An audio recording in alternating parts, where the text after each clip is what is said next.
Coming up next, Supreme Court oral argument in a case dealing with President Trump's removal of a commissioner from the Federal Trade Commission.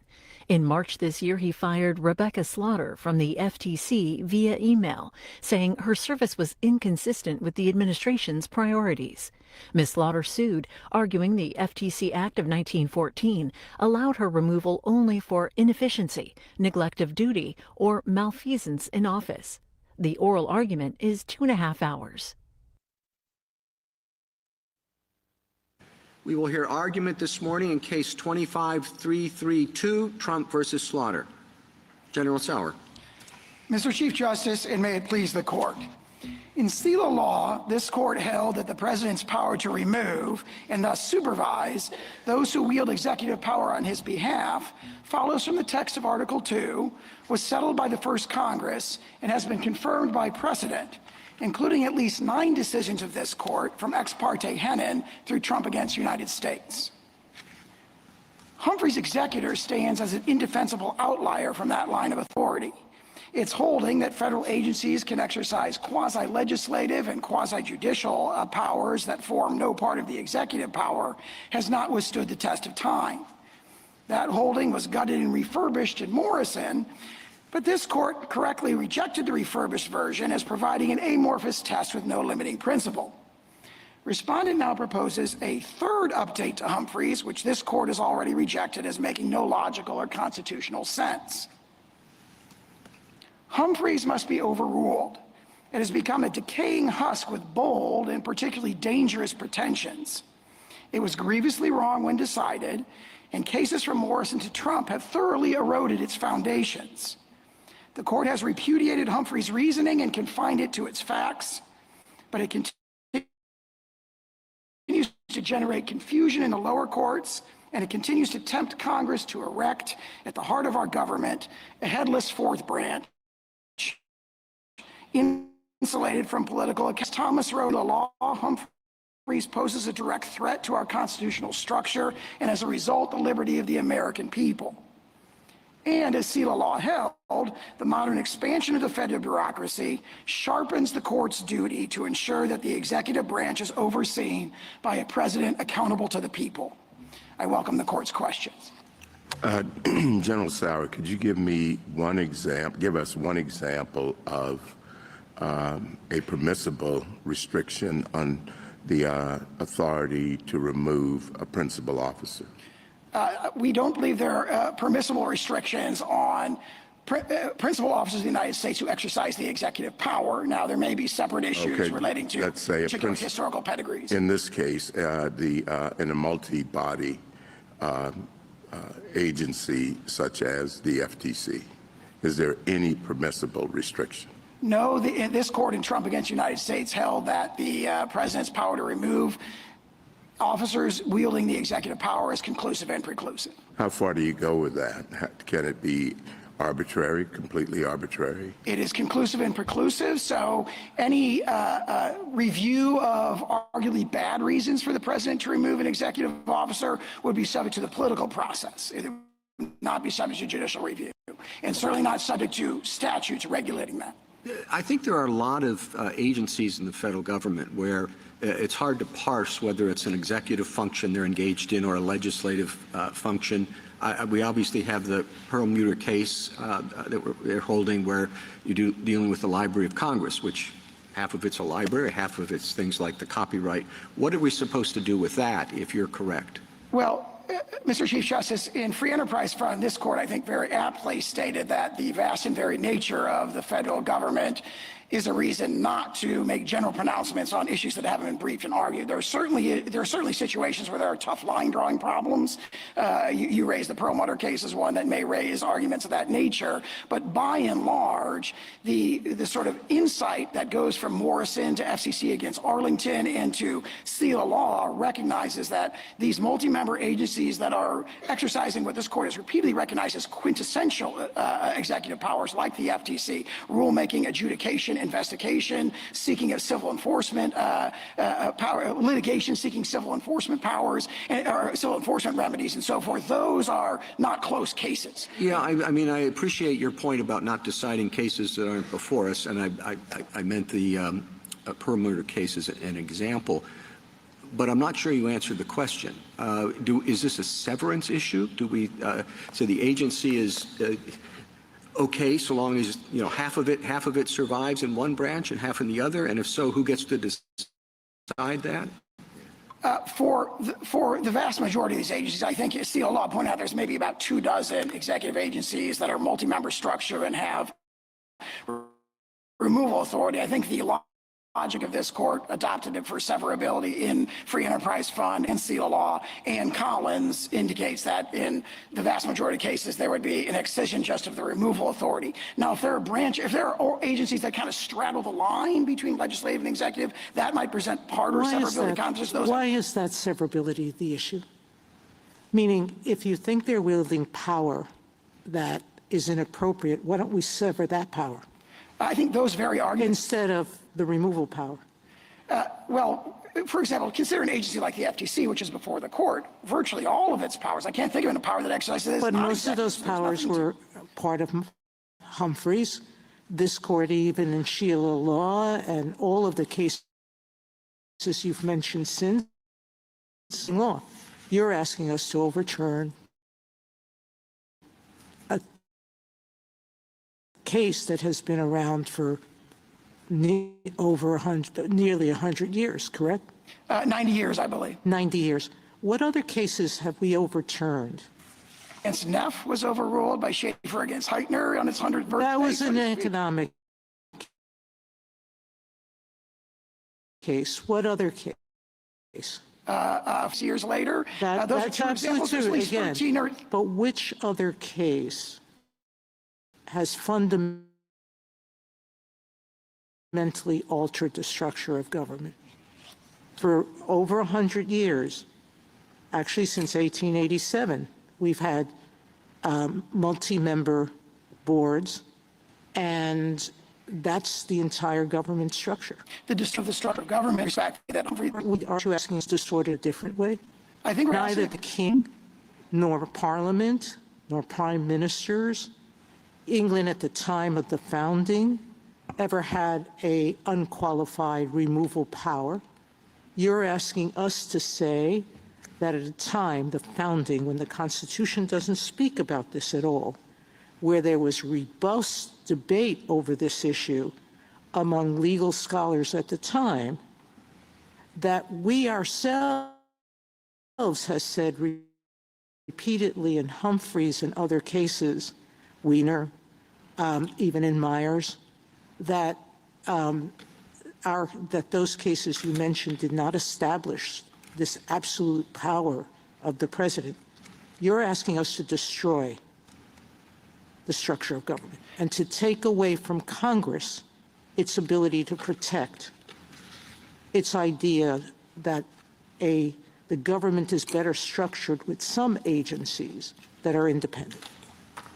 I think we're asking the court to return to the dominant line of authority that started in Ex parte Henin in 1839, when this court said that it's a settled and well understood construction of the Constitution. The president alone can remove executive officials. That was reaffirmed in Parsons, for example, where it described it as settled beyond the power of alteration. Again, in Shurtleff, similar language. Myers says the same thing. Free Enterprise Fund, Collins, Seal of Law, Trump against the United States, and even Humphrey's executor itself paid lip service to this principle. Humphrey's described this power as unrestricted and illimitable. In order to get out of that rule, which the court has recognized in those 9 decisions, is going back You to still haven't 1789. answered my question. Where else have we so fundamentally altered the structure of government? I think what the fundamental alteration of the structure of the government was ushered in by Humphreys, and then the Congress kind of took Humphreys and ran with it in the building of the monstrous administrative state and the proliferation of independent agencies that are insulated from Independent democratic agencies control. have been around since the founding, the Sinking Fund, the War Commission. We've had independent agencies throughout our history. So this is not a modern contrivance. We disagree with that, as in our brief, we disagree with that characterization of those agencies. The Sinking Fund Commission, for example, was composed of 3 officers who were cabinet And we secretaries. have an amicus that clearly shows removable. us how the president's will could have been thwarted by that structure. We have an amicus brief that shows us how that the president's will by that structure could have been thwarted. These kinds of historical examples, I think, have been considered in this court's cases from Free Enterprise Fund and Seal of Law and so forth. So what do we There's do been a with lively debate Morrison? about that, and the What court do has we come- do with Morrison and Wiener and Perkins? Well, Morrison, for example, I think is a really critical precedent here, because what Morrison did is it repudiated the entire logic that supported the holding of Humphrey's executor. It repudiated correctly the idea that there are these quasi-judicial and quasi-legislative powers that are outside the executive power, and yet they're wandering around the executive Yet branch. you and not in- answered the Chief Justice by saying that maybe we just need to look at each agency individually. So we can't leave that area. By the way, your logic, you're putting at risk. By this, you're saying there's uncertainty. I think the uncertainty in the lower courts was not over Humphrey's executor. It has been over the court's most recent decisions, not because of Humphrey's executor. But you're putting at risk of the Federal Claims Court, Article I courts. You're putting at risk the civil service. I don't see how your logic could be limited. As to the non-Article III courts, we haven't challenged the removal restriction as Not the yet. non-Article III court in this Not case. yet. Not yet. And we recognize that there are some line-drawing issues as to those that came up in cases like Freitag and Ortiz. Again, those aren't presented here. Those aren't briefed here. and Not court yet. There's members- a difference, I suppose, between Humphreys and Wiener, right, in terms of whether you overrule one or overrule the other, in terms of the consequences with respect to modern agencies, what the War Commission in Wiener, if you think that that's more like something like the Court of Appeals or the Armed Forces or the Tax Court or all those others, strikes me that Humphreys may be the issue, and that doesn't mean that Wiener falls with it or that the other agencies fall with it as well. The piece that we have a footnote about this in our brief, footnote 1, and we invite the court to overrule Wiener as well. Part of Wiener we think has been overruled by Braidwood, which is Wiener, interpreted, found a removal restriction that was not in the plain text of the statute, and that contradicts case law from Shurtleff until Braidwood. The other aspect of Wiener that we think is destructive is the phrase, the philosophy of Humphrey's executor. That philosophy of Humphrey's executor seems to have a very firm hold on Congress and a firm hold on the lower courts, and that's why there's been a proliferation of litigation about there's this. one thing about, and I'll be brief, there's one thing about philosophy and there's another thing about holdings. Certainly the holdings of Humphrey's executor doesn't necessarily support Wiener to its fullest extent. We agree with that. General Sauer, can I ask you about the Federal Reserve? The other side says that your position would undermine the independence of the Federal Reserve, and they have concerns about that, and I share those concerns. So how would you distinguish the Federal Reserve from agencies such as the Federal Trade Commission? We recognize and acknowledge what this court said in the Wilcox-Harris stay opinion, which is that the Federal Reserve is a quasi-private, uniquely structured entity that follows a distinct historical tradition of the first and second banks of the United States. There's two adjectives there, an adjective and an adverb, unique and distinct. The Federal Reserve has been described as sui generis. Any issues of removal restrictions as a member of the Federal Reserve would raise their own set of unique, distinct issues, as this court said in Wilcox against Harris. We have not challenged those, either in this case or any other case. And so it's not before the court. But I think the question, General, did you want to? I think the question that these questions go to, right, is if you take your logic at face value, it seems to include a great many things. If I were to say, your fundamental proposition in your briefs is that the vesting clause, how many times do you say in your brief, gives the executive power, all of it, to the president? And so if you believe that, the fact that you can say, well, this has a history and that has a tradition, doesn't much go to the rationale that you are asking this court to accept. So once you're down this road, it's a little bit hard to see how you stop. And I think that that's one question. I mean, there's another question about whether you should start at all. But one question is, if you accept that proposition, which is the fundamental proposition of your brief, it does not seem as though there's a stopping point. Yeah, I think it's a proposition of our brief, but those are obviously quotes from these courts' opinions. So it isn't that we have gone down this road. I think the court has been down this road. The country has been down this road since the decision of 1789. Again, Ex parte Hennon describes this as settled beyond doubt. Again, Parsons, which anticipates all the analysis of Myers, says the very same thing. This is beyond question that there's this removal power. And keep in mind, that's 1897. It's well after the bitter interbranch disputes about the Tenure of Office Act. It's after Congress started engaging this proliferation of restrictions on the removal of inferior officers. Well, let me ask you how you would justify and how you would justify it consistent with the proposition that all executive power is vested in the president. How would you justify keeping those courts? Well, those courts, the determination would have to be made on a court-by-court basis, so to speak, as to whether or not they're engaging in the executive power. There may be tough line-drawing questions there. I mean, I thought that one of the things that we've said, again, in many, many cases, is that even though they're engaging in adjudicative functions, they have to be executive by their nature. There's a dispute about this. I think basically lurking beneath the surface in the discussions in Ortiz, if they are indeed exercising executive functions, then the logic of this logic would apply. Go ahead, please. No, go ahead. An agency that is, I don't know, pick a number, 85% is judicial. Some of the judicial entities that have been talked about in the briefs. And a smaller percentage is some executive that they do, whether it's ill on the dog and allow the judicial functions to go on. Quite possibly that would be I think a unique severability question that would be distinct from the merits. So if there was an agency that kind of straddles the line between two branches, and that may raise a different ability question, but for the mine run of these multi-member executive agencies, they're clearly exercising executive power. They're doing stuff that what, you know, the NLRB. So you are here saying the NLRB goes down, the MSPB goes down, notwithstanding the work in judicial type proceedings. I wouldn't say goes down. I would say they were restored to democratic accountability Yeah. and the constitutional structure. But we have contended on Current emergency versions docket that of those agencies yes, goes down. we have challenged those in this court, NLRB and MSPB, and there are others. This court in Sailor Law. I mean, there's various lists out there. But this, How about inferior officers? we haven't challenged any restrictions on inferior officers. Why wouldn't that also have to go? That would certainly, restrictions on inferior officers of the United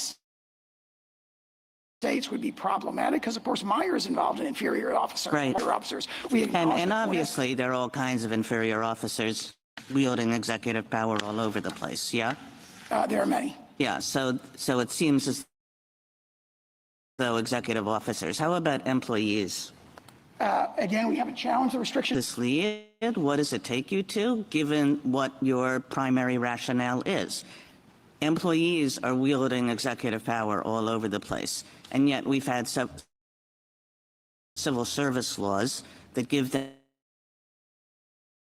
them substantial protection from removal for over a century. How about those? Well, we do not challenge. I know what you don't challenge. Then let me point the court to, if I could, to 7511B, you know, of the civil service laws, the CSRA that we cite in our brief. That is a series of exceptions in it that provides no judicial. As employees are clearly officers, some aren't, but it, for example, presidentially appointed officers, Senate confirmed officials, those who exercise substantial policymaking or have confidential responsibilities. And, you know, members of the CIA, for employees of the CIA and the Foreign Service. So there's already been the political branches have in many ways already addressed issues with employees. Now, this court obviously dealt with the employee issue in Lucia, and there was a dispute about that, various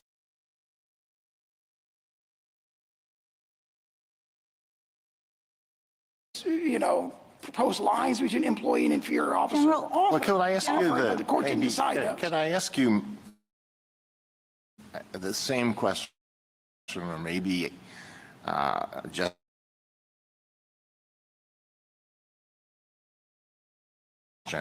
in a different way?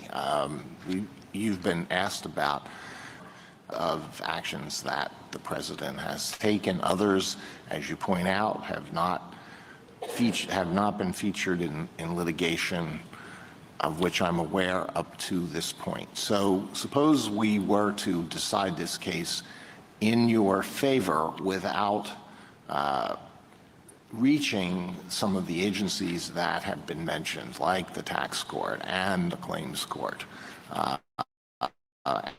and the Court of Appeals for the Armed Forces, to name the three. Suppose we were to decide the case in your favor, but we did not want to address those other agencies. On what ground, one way or the other, to express a view that would affect those agencies, either, as I said, one way or the other? On what would you propose that we say, so as to reserve decision on those agencies that may not come before us in the near future, or perhaps at any time in the future?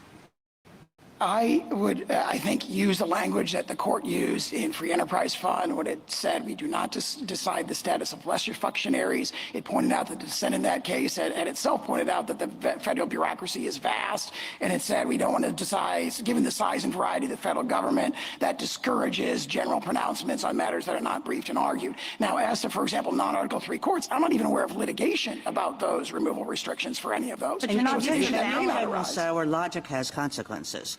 Once you use a particular kind of argument to justify one thing, you can't turn your back on that kind of argument if it also justifies another thing in the exact same way.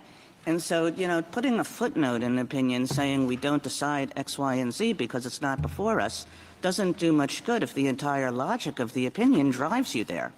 I'm not sure that's true when it comes to non-Article III courts, because there the question would be, what are they doing? Is it judicial power or executive power? That's a totally different set of questions. But Those are hard questions. I think Justice Kagan's point is that you're asking us to ask that question.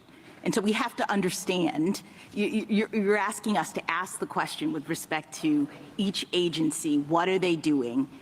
That's the necessary result of the argument that you're making in this case. And I guess my point is, one way to avoid these difficult line drawing problems would be to let Congress decide. I mean, I sort of thought that we have Article 1, which I think you agree gives Congress some authority to set up these agencies, to determine their structure, to create the offices that we're talking about. So it seems to me that that greater power, we should at least think about whether it should include the power to determine the term of office, the extent to which people can be removed. And I appreciate that Article 2 has some language in it that you're pointing to, but as Justice Sotomayor pointed out, the Constitution does not speak specifically to removal. You're asking us to infer this based on the Constitution's structure, and I don't know why we'd make that inference when the power to create agencies and set everything up lies with Congress. I agree with very much of what you said, and so did James Madison. So he made the point in the decision of 1789 that Congress has authority to create the office and give it, set its emoluments and structure that office. But once Congress has done that, its power there stops. Is that because of your democratic accountability? I'm trying to understand why you think that Congress is somehow less democratically accountable for the way in which it constructs these agencies and determines the term of office of the officers. You seem to think that there's something about the president that requires him to control everything as a matter of democratic accountability, when on the other side we have Congress saying we'd like these particular agencies and officers to be independent of presidential control for the good of the people. We're exercising our Article 1 authority to protect the people by creating this independent structure. And I don't understand why it is that the thought that the president gets to control everything can outweigh Congress's clear authority and duty to protect the people in this way. Congress has a broad authority in structuring the federal government, but what it lacks authority to do is to create these headless agencies, agencies who have no boss and are not answerable to the voters. Why? Why does it lack the Constitution does not say that Congress cannot create an independent agency.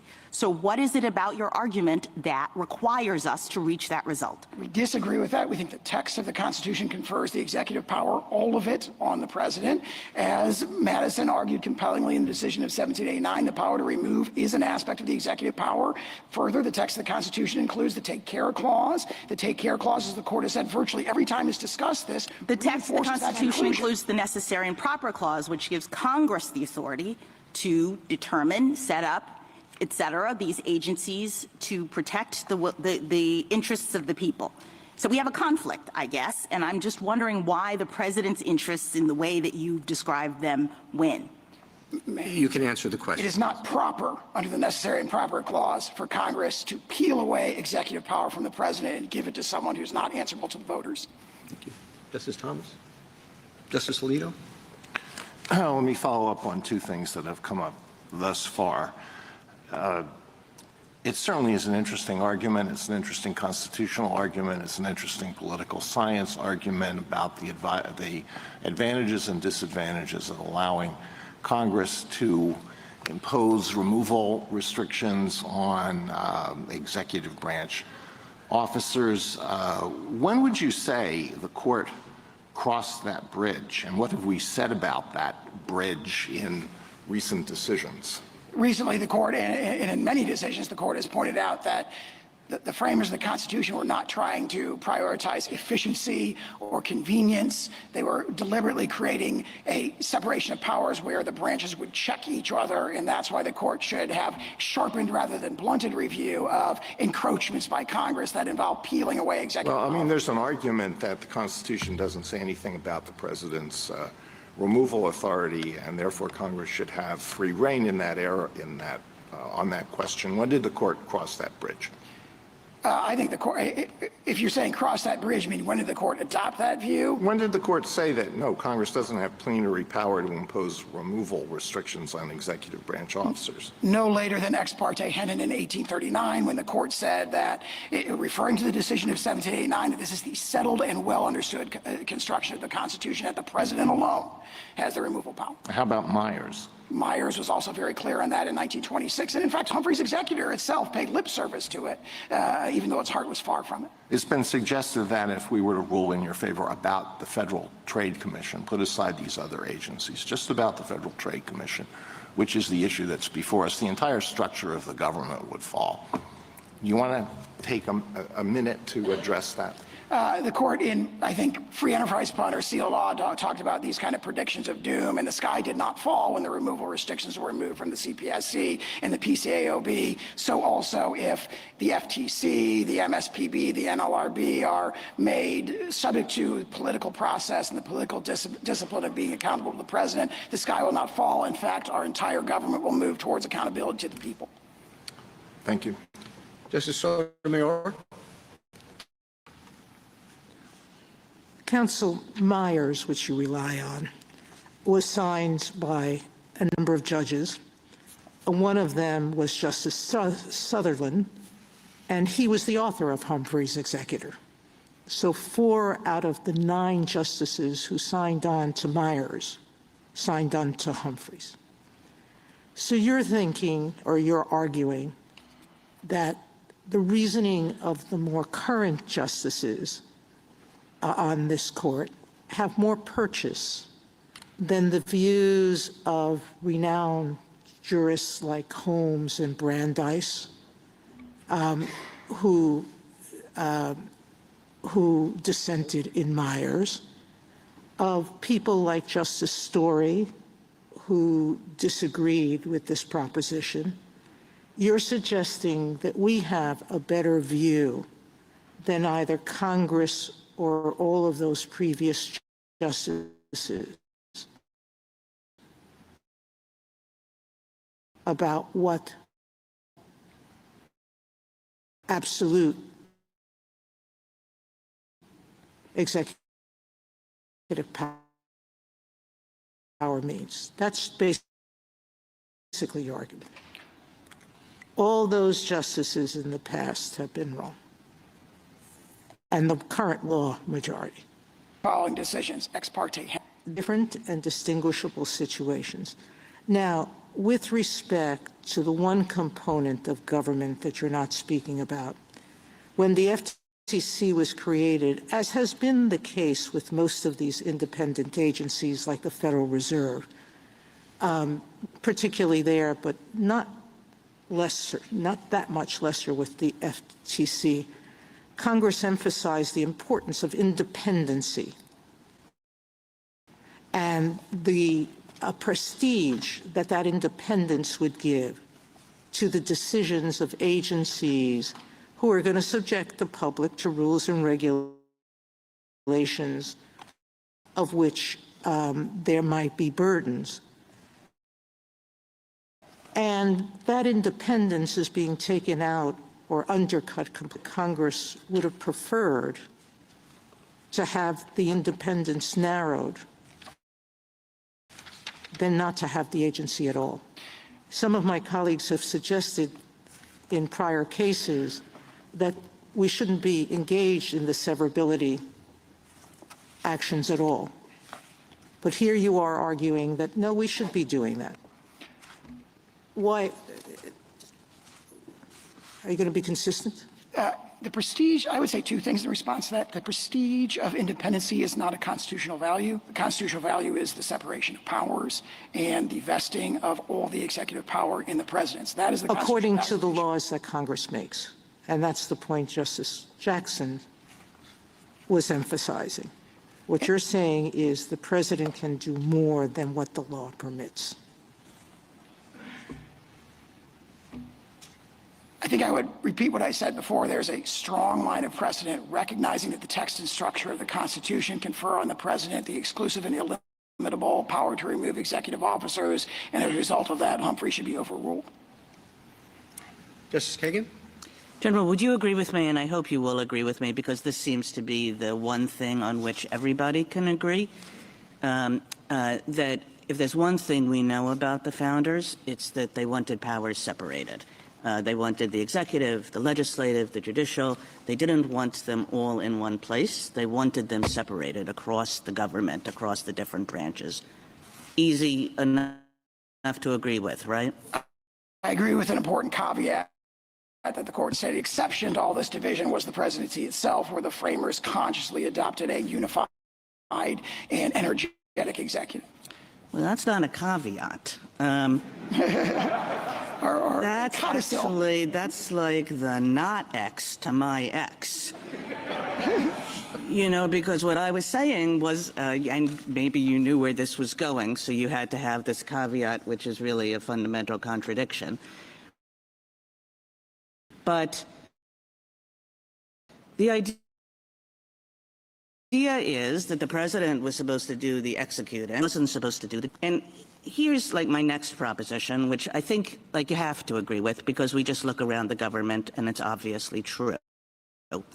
Some people think it's a real distortion from what the founders thought, but these, what you think of as executive branch agencies, and they do a lot of legislating, and they do a lot of judging. And you listed it a bunch of times, executive power, because they're doing a lot of rulemaking, and they're doing a lot of adjudications leading to enforcement. And those are, although we've said that this is executive power in some sense, but they're legislative functions. That's what rulemaking is. They're adjudicative functions. And isn't it problematic, given what we know about the founders' vision, that what this is going to amount to at the end of the day is putting not only all executive power in the president. I disagree. I got off the I started disagreeing very early in that question, and I think I can pinpoint it this way. The mere fact this court held, I think every justice agreed in FCC against Arlington, it's been reasserted. It was the vision of Morrison. It was recognized in Morrison. It was reasserted again in Seal Law. The mere fact that things that some of these agencies do have the form of rulemaking or adjudication does not make that legislating or judging for constitutional purposes. That is execution. Yeah, but we can all admit that for whether you want to call it for constitutional purposes, that in a real world kind of way, that's what they're doing. Now, some people think that we should never have gone down that road, but that's what we're doing. So let me put the proposition in a sort of different way. Here's been the bargain over the last century, and I think it has been a bargain. Congress has given these agencies a lot of work to do that is not traditionally executive work, that is more along the lines of make rules when we issue broad delegations, and do lots of adjudications that set the rules for industries and entire bodies of governance, right? And they've given all of that power to these agencies, largely with it in mind that the agencies are not under the control of a single person, of the president, but that indeed Congress has a great deal of influence over them too. And if you take away a half of this bargain, you end up with just massive, uncontrolled, unchecked power in the hands of the president. And it's really hard to affect both sides of this bargain because it's already been done. So the result of what you want is that the president is going to have massive, unchecked, uncontrolled power, not only to do traditional execution, but to make law through legislative and adjudicative frameworks. The president is going to have all the executive power, which is what the Constitution dictates. And the way you framed it there, I think, makes the separation of powers problems in the alternative view here even worse. Because you have just described these rulemakings and adjudications as really judging and legislating. If they really were that, which this court has unanimously said they must not be, they cannot be, but if they were that, then Congress is not just affecting the executive, it's creating junior varsity legislatures, which would be unconstitutional under Justice Scalia's dissent in Mistretta. It's peeling away adjudicative authority, the judicial power from Article III courts. I understand that as a formal argument, and obviously formal arguments play a significant role in this area, but they shouldn't blind us to the real-world realities of what our decisions do. And the real-world reality of this one is that when you put all of these agencies under complete presidential control, given what Congress has already done and will not be able to take back with respect to the powers that have been delegated to the agencies, what you are left with is a president that maybe, your first sentence to me, this is the kind of president you want, but a president with control over everything, including over much of the lawmaking that happens in this country.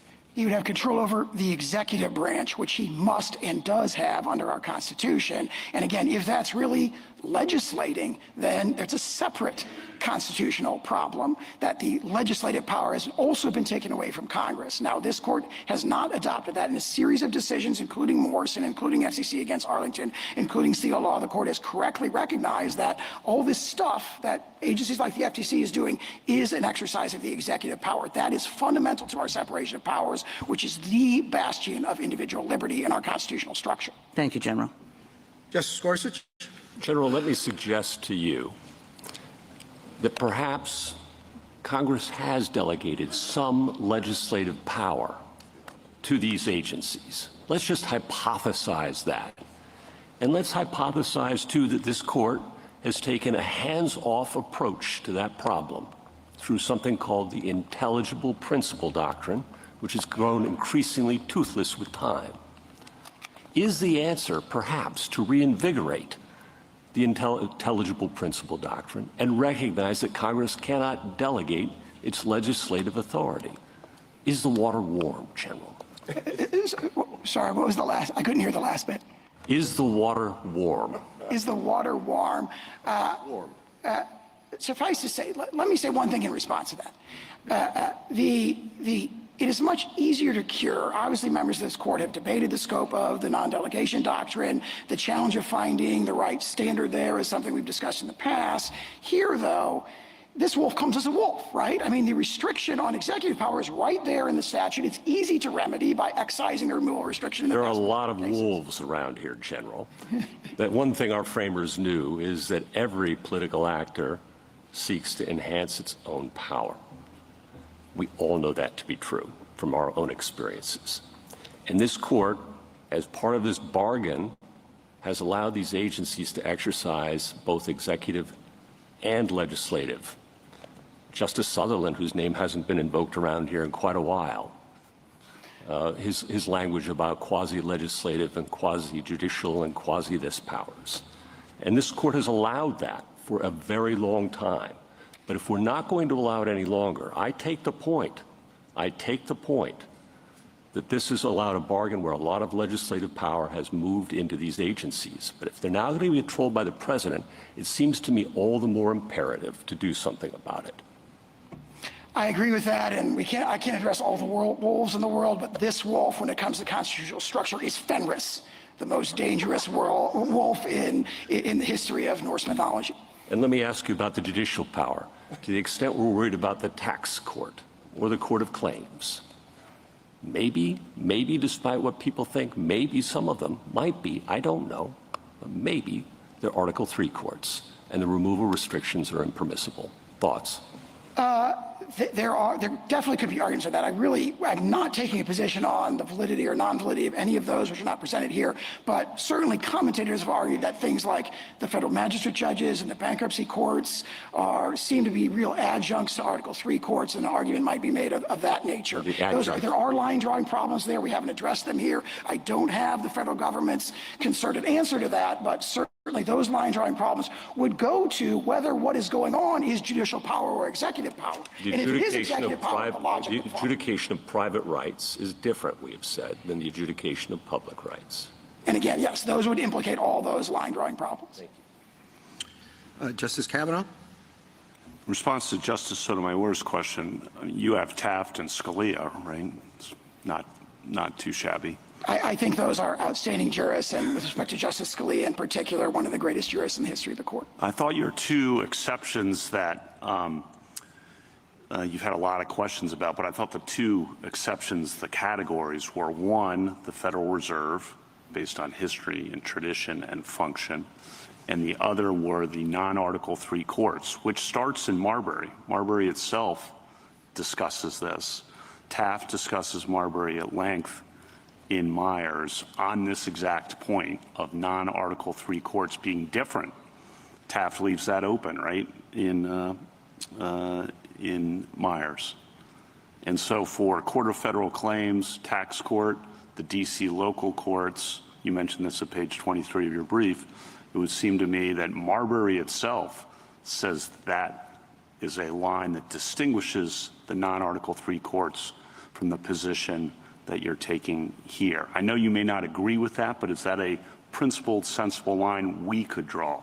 Certainly it is something that the court could look at. I don't want to take a position on them. To be clear, I am not taking a position on whether that line is valid, but certainly there are arguments that could be made and debated in an appropriate case about where those lines should be drawn. And you do, I think, correctly reference both Myers and Marbury itself as teeing up some of those issues. There's been debate about Marbury. Was that about D.C. or was that about judicial office? But I read it to be some of both, so for what that's worth. Why did no president challenge this structure from 1935 to 2025? We've had a lot of presidents who've had very strong views of Article II, yet for 90 years it stood not directly challenged. Why do you think that is? It'd be speculative to answer that. I mean, one reason might be that presidents are fairly comfortable with taking away tough political decisions. So as the court has said in multiple cases, I believe, one president cannot bind the hands of its successors. And the president, there's a kind of responsibility that goes with the authority here. The president sometimes may have a political incentive to allow tough decisions to be outsourced, so to speak, to agencies that he doesn't have direct control over. However, our constitutional structure dictates that the president cannot do so. He cannot bind the hands of its successors, or the encroached upon branch cannot consent to the encroachment, and therefore disrupt our constitutional structure. One thing you said, but I want to make it crystal clear, that overruling or narrowing Humphrey's executor would not threaten the existence of these agencies, but only would alter how the heads of those agencies can be removed, correct? Correct. They'd be politically accountable to the president, and this court has in 3 different decisions addressed these kinds of broader implications, severability arguments, and come down there. The way we've done it is to sever the removal restriction, not to destroy the agency, correct? That's exactly right. On stare decisis, you used the word dangerous, I think, in your opening about the independent agencies. One of the things we consider are not only how wrong it was and reliance interests, but the real world impacts. And I think just give you a little bit to explain why you use the word dangerous when talking about independent agencies, if I heard that correctly. And maybe to return to the exchange I had with Justice Kagan, the real world consequences here are human beings exercising enormous governmental authority with a great deal of control over individuals and business, small and large businesses and so forth, who ultimately do not answer to the president. That's a power vacuum. The president is answerable to the voters. They have no boss. And regardless of what happens, when there's a power vacuum, somebody's going to come into that power vacuum. So is it Congress that many commentators have noted actually exercise substantial control over these independent agencies through budgetary functions and through oversight oversight functions? Is it industries engaging in industry capture of the agencies? The point is that power vacuum should not exist in our constitutional structure because, as Madison said, there's a line of accountability, a chain of dependence that runs from the officers to the president, and he's answerable to the community, which is the voters, every 4 years. I want to return to what Justice Kagan and Justice Gorsuch were talking about with you in terms of the bargain. And I think broad delegations to unaccountable independent agencies raise enormous constitutional and real-world problems for individual liberty, as you just mentioned. I've obviously said that many times in prior opinions. I thought one aspect of that we've taken great steps to correct has been the major questions doctrine over the last several years to rein in what Justice Kagan was talking about, these broad delegations, to make sure that we are not just being casual about assuming that Congress has delegated major questions of political or economic significance to independent agencies or to any agencies for that matter. You want to speak to the major questions doctrine and how that fits into your answer? Suffice to say that the major questions doctrine is not a substitute for the president's removal power. It may have done some work in backstopping the fact that we do have these independent agencies without a political discipline, but the president's removal power is what is dictated by the Constitution, that the president must have the power to control, and that these agencies, the one who has the power to remove is the one who is the person that they have to fear and obey. Sorry to prolong this, but on your second question presented, I just want to touch on that quickly. This is about the reinstatement argument that you make.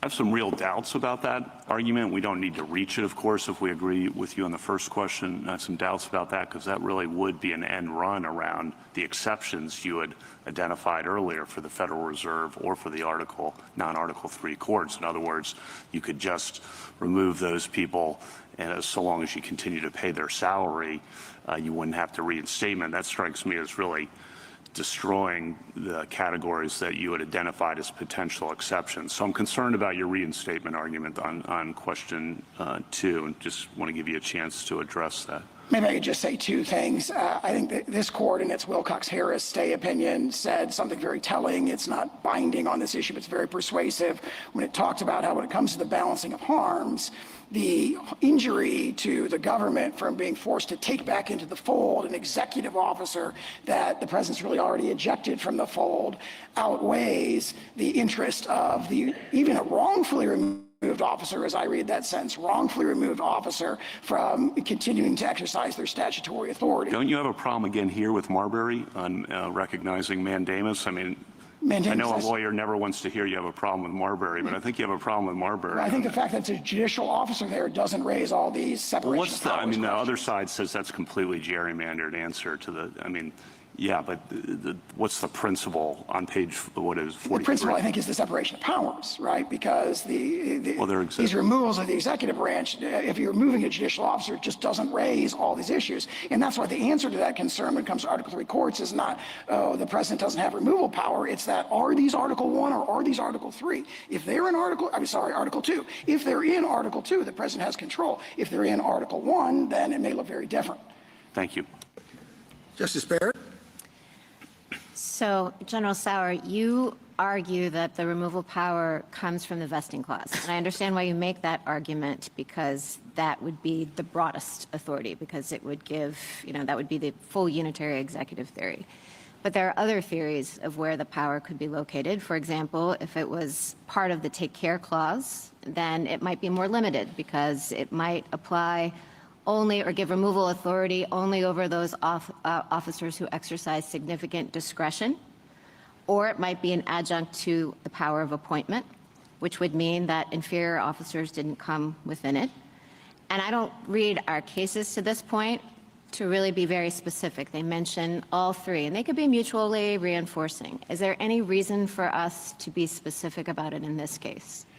I think the court ought to adopt, as I read the cases, virtually every time the court has decided this, certainly in Seal Law and Free Enterprise Fund, but also going back to the 19th century cases, the court looks to both the vesting clause and the take care clause. And then in other cases, it also refers to the appointments clause and how the power to remove also flows with the power to appoint. So you have three kind of mutually reinforcing textual bases to place what, again, the court's decisions from Ex parte Hennen through Humphrey's Executor decided as a settled beyond doubt, exclusive and illimitable power of removal. So I think the text of the Constitution supports what you've referred to as the strong theory, and that's, I think, repeated again and again in this court's decisions, where it started with the vesting clause. And of course, it's the logic of Madison's statements on the floor of Congress in the decision of 1789. Well, let's see, I know that obviously, I understand that's your first line position, and I do think that you could go back through the cases and find that, and I agree with you that we mentioned the vesting clause. I agree with you, it comes up in the decision of 1789, et cetera.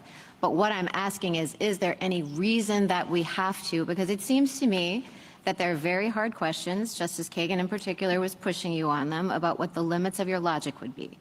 And it seems to me that, and there's some dispute among this, in the amicus briefs and the scholarship about which portion of Article 2, or if it's in the appointments clause, would be the source of this authority. And is there any reason we have to decide that here, given that it might be relevant to some of the harder questions about limiting principles? I don't dispute that there might be narrower grounds on which the court could rule, but we'd encourage the court to adhere to the logic of all those decisions. Again, I've discussed 9 decisions from 1839 to 2024 that talks about this removal power as exclusive and illimitable, conclusive and preclusive, and so forth. I mean, that really is the line of this jurisprudence. It's a compelling logic that Madison successfully advocated on the floor of the first Congress, and we would— So we have to do vesting clause.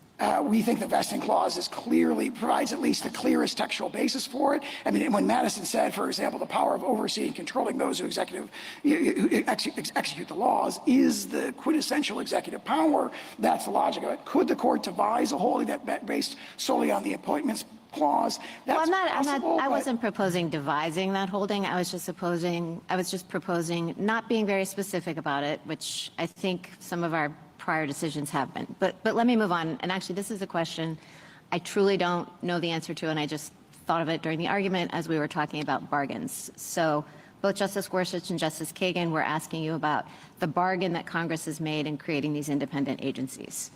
And I was struck by, I remember Justice Gorsuch brought up in the tariffs argument the fact that that tariff statute had a legislative veto originally. I don't know whether the original 1935 FTC Act from Humphreys did or did not.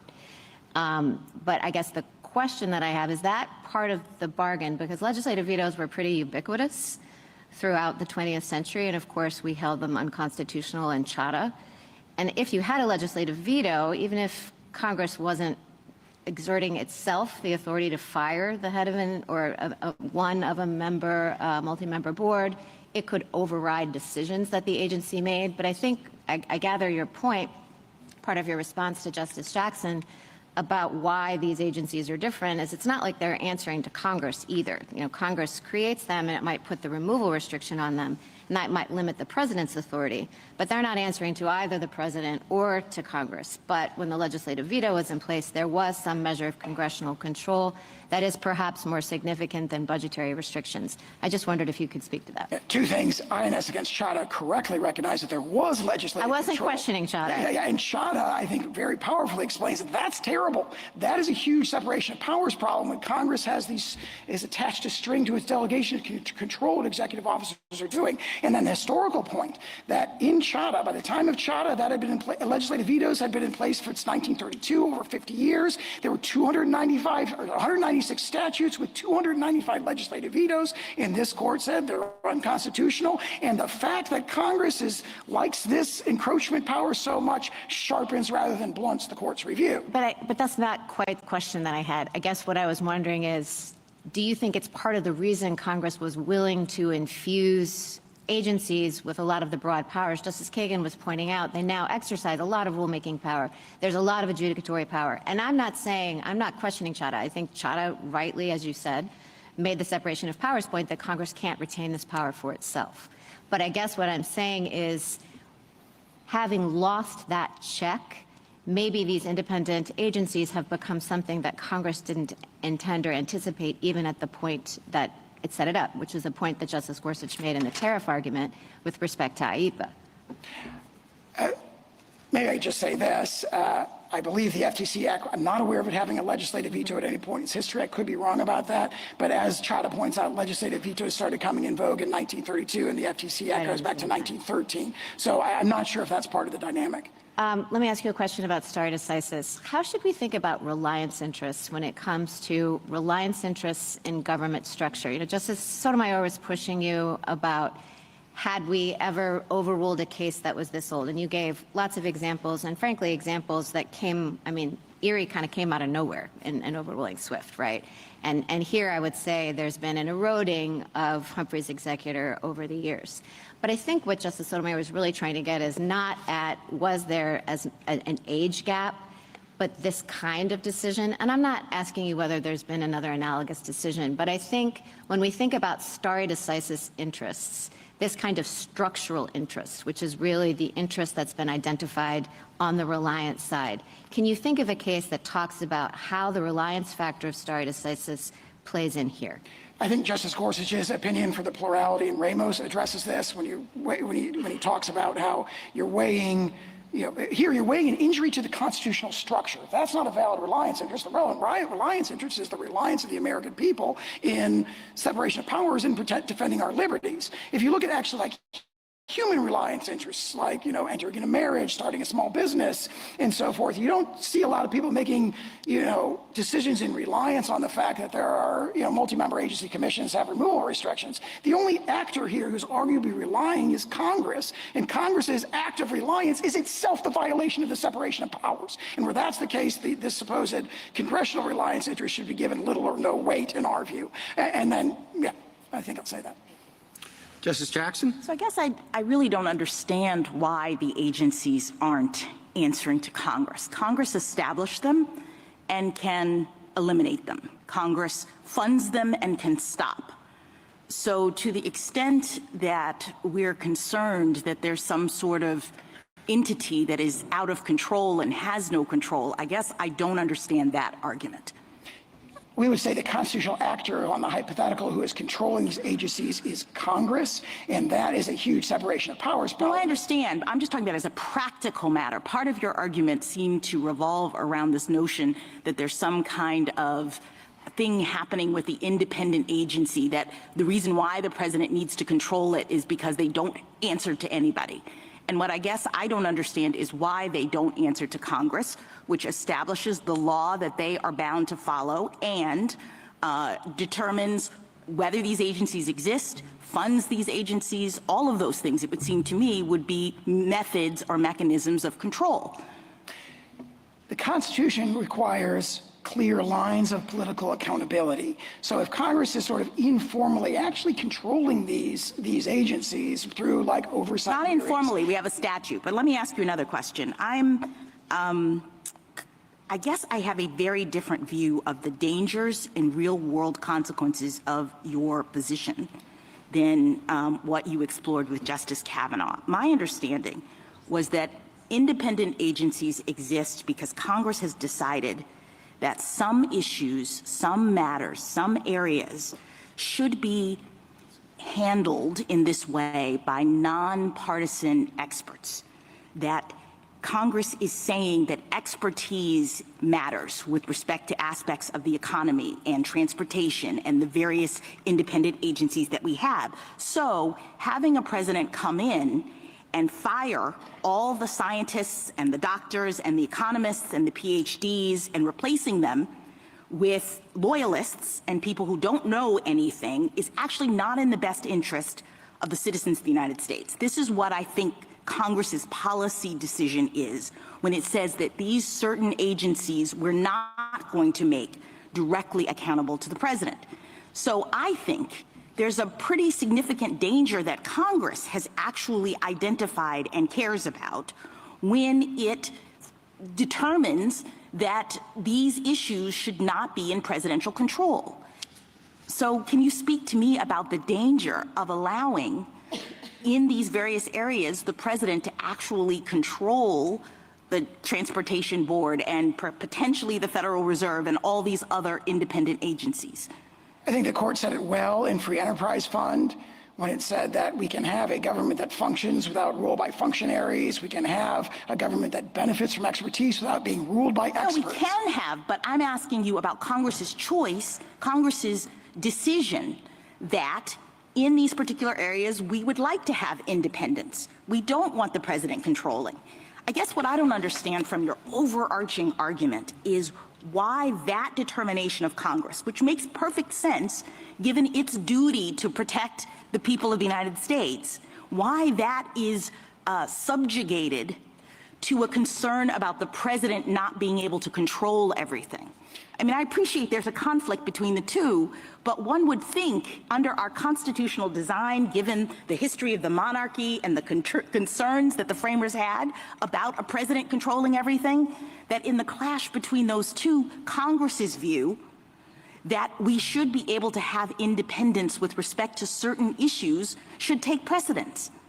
The constitutional design sets up 3 branches of government. It forbids Congress from controlling what the executive branch does, and it also forbids Congress from shaving away the president's control. And what I'm positing is that Congress's decision here is not shaving away the president's control.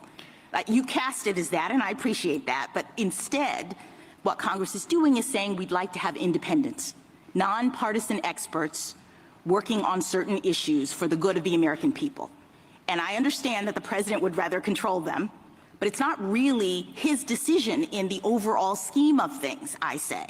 Why am I wrong about that? Under the constitutional design, it is the president's decision as to how the government is structured and who should be doing what. No, that is largely Congress's decision with certain exceptions. Congress cannot violate the separation of powers and threaten all of our liberties in the way that it structures the government, and it has done so here. One last question.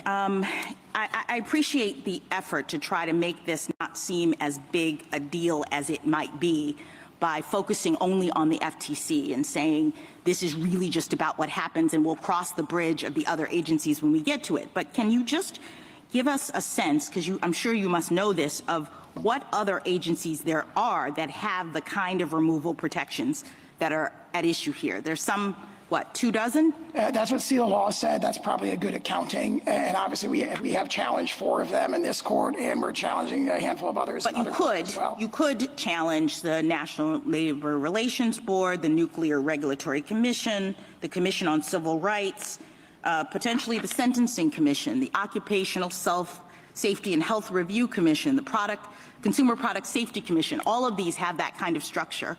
I don't know if all of those are on the list. Certainly some of them are. And some of them, and many of these agencies we are litigating, including in this court. Thank you. Thank you, counsel.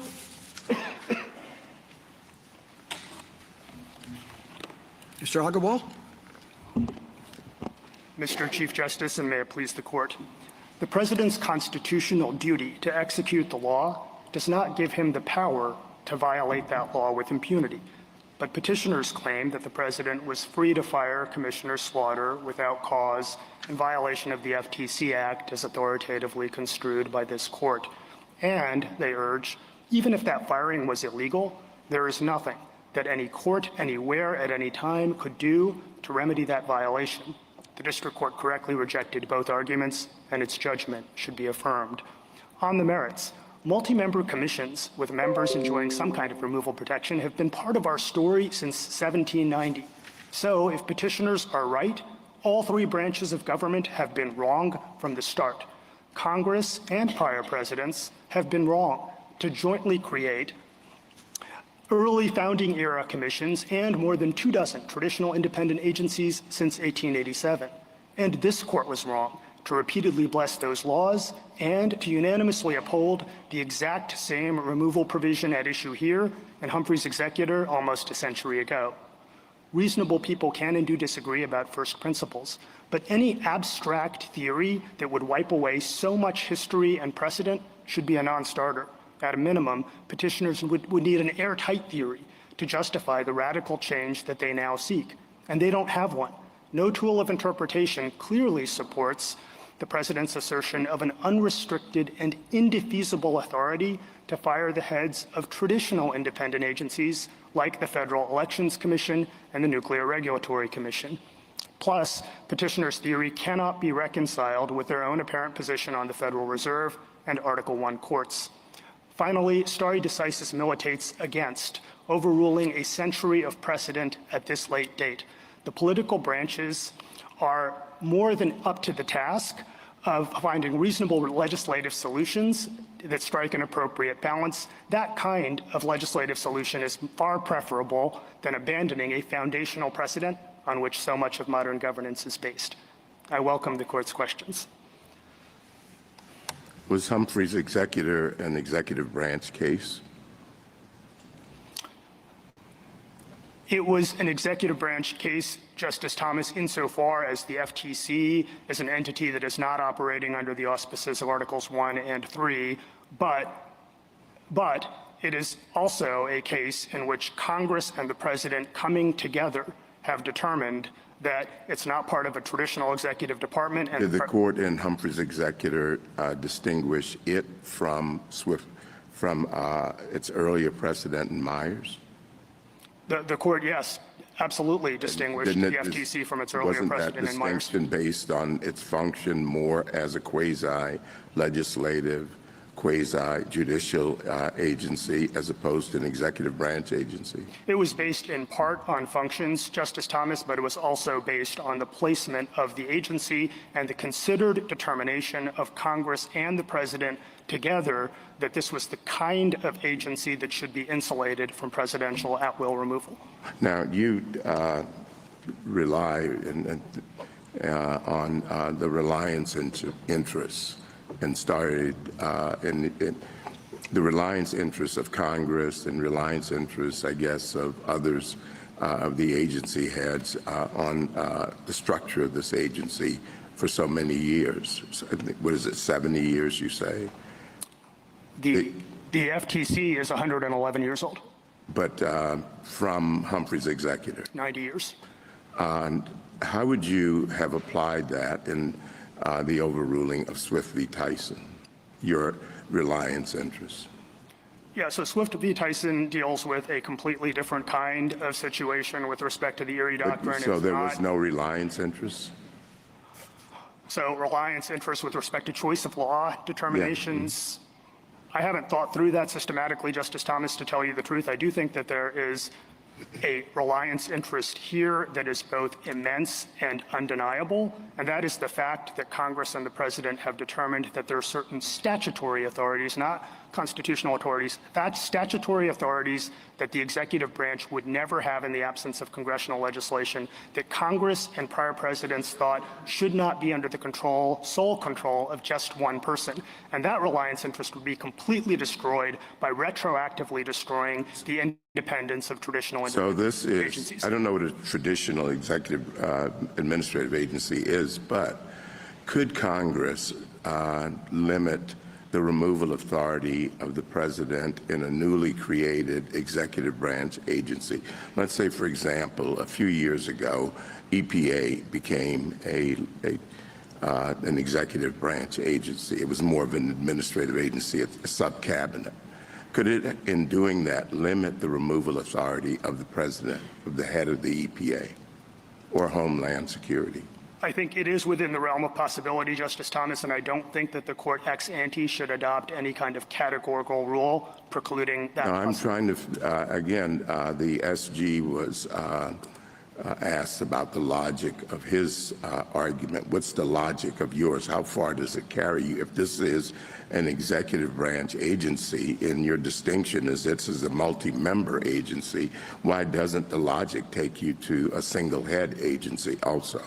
So you're asking whether a single-headed agency could be converted into? No, I haven't gotten there yet, but that would be the next step in order to make them removable, to make them the heads of the agency or the principals removable.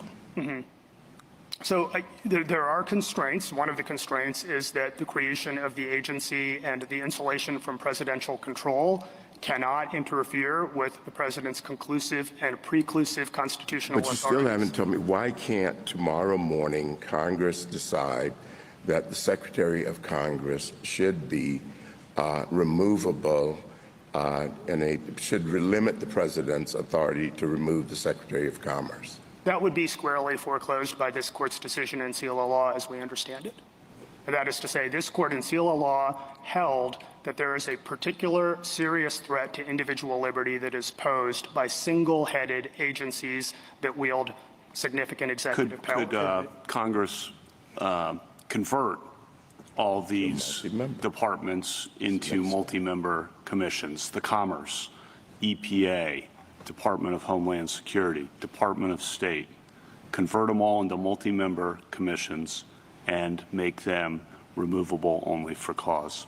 No, I think, Justice Kavanaugh, that we're looking at 3 buckets here. In one bucket, including the Department of State, you would have departments that under no conceivable circumstance could practicably be converted to a multi-member commission because they are wielding so many of the president's conclusive and preclusive constitutional authorities. But that is a relatively small bucket. Let's say Department of State, Justice and Defense. Justice, Defense, Homeland Security, probably. Are you saying, though, that they're limited by practical concerns or constitutional concerns? Constitutional concerns, and then practical concerns will come up as well. Well, let's put aside the practical concerns. I'd like to understand just the answer to Justice Kavanaugh, why tomorrow Congress couldn't transform every cabinet official into a multi-member group.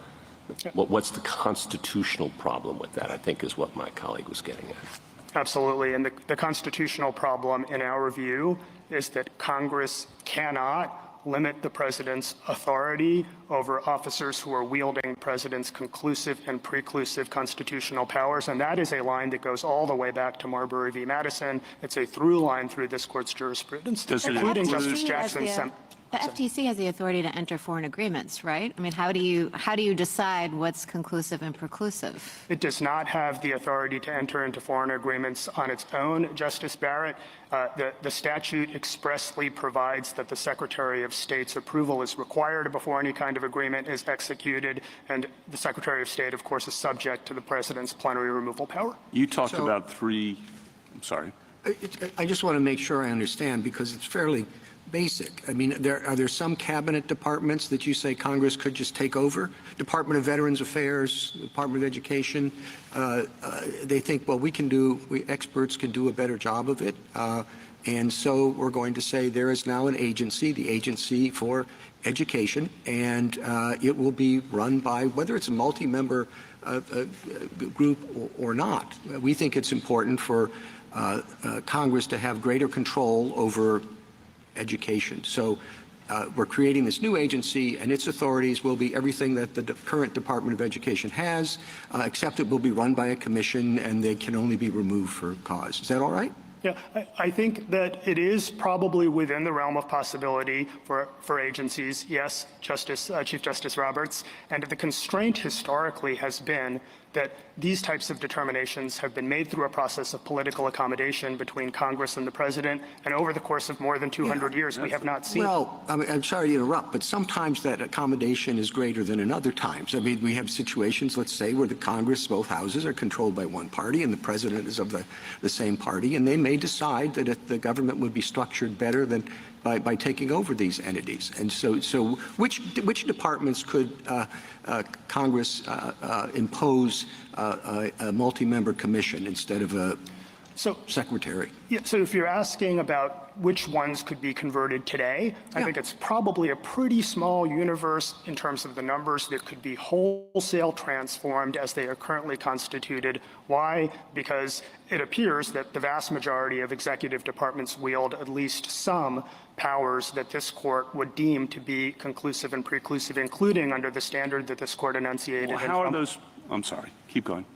including under the analysis that this court set out just last term in Trump v. United States, where at pages 620 to 621, the court explained that the president does have a conclusive and preclusive authority with respect to certain criminal investigations and prosecutions, and that informed the court's determination about whether the acting attorney general was subject to at-will presidential removal. It turns out that the vast majority of these executive departments do have some kind of criminal investigative authority, including armed law enforcement agents authorized to make arrests. Now, that's a significant bucket. You probably have every agency in the government today has armed police officers, their own police force. Is that really the test of what's conclusive and preclusive? So we're not saying it rhymes, but I don't know what it means. Justice Gorsuch, I think you're making a good point insofar as you're saying insofar as Your Honor's point is that there's a lot of what these agencies do that would not be deemed conclusive and preclusive, and we absolutely acknowledge that. And so the answer to the Chief Justice's question is tomorrow we could have the Labor Commission, the Education Commission, the Environmental Commission, rather than Departments of Interior and so forth. So I don't know that you could do it tomorrow because, like I said, for the vast majority of agencies, there are at least some conclusive. So what's the percentage then? So I don't want to pretend, Justice Gorsuch, that I want to know where the threshold of preclusive and conclusive comes in. Yes, and so what we would say is that if the Is it a mere scintilla?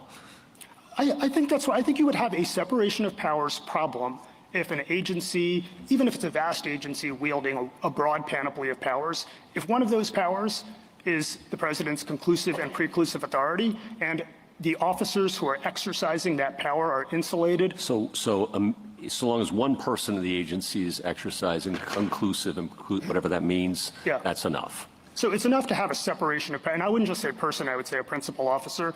It's enough to generate a separation of powers problem, and what is the remedy for that problem, I think, is an analytically more difficult question. What's the difference? It strikes me, Mr. Agarwal, as I listen to this, if you go back to, let's say, the Education Department with which the Chief Justice raised, that the more realistic danger here is that we'll have an Education Department as authorized by Congress, by law, that won't have any employees in it.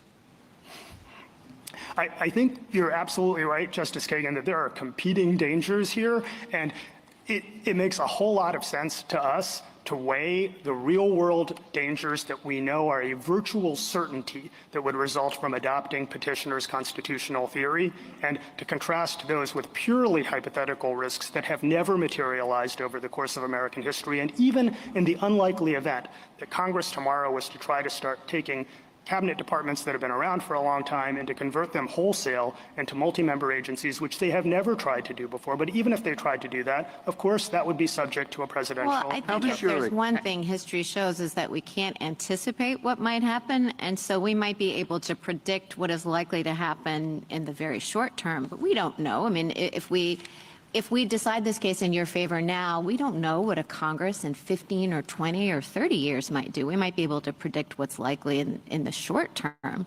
So, I mean, this is going to have longer term implications. So absolutely, but let me make 2 points on that. First, there is currently no constraint there's currently no case that has ever held that Congress cannot give for-cause removal protections to principal officers serving to a single layer of for-cause removal protection for principal officers serving on a multi-member commission. And nevertheless, notwithstanding the absence of any such precedent throughout American history, we have not seen an epidemic of these problems. In fact, we haven't seen this problem materializing at all. But let me make one other point about the real-world danger that is imminent right now that we know will happen. And that is that if petitioners get their way, everything is on the chopping block. And we're not just talking about the FTC.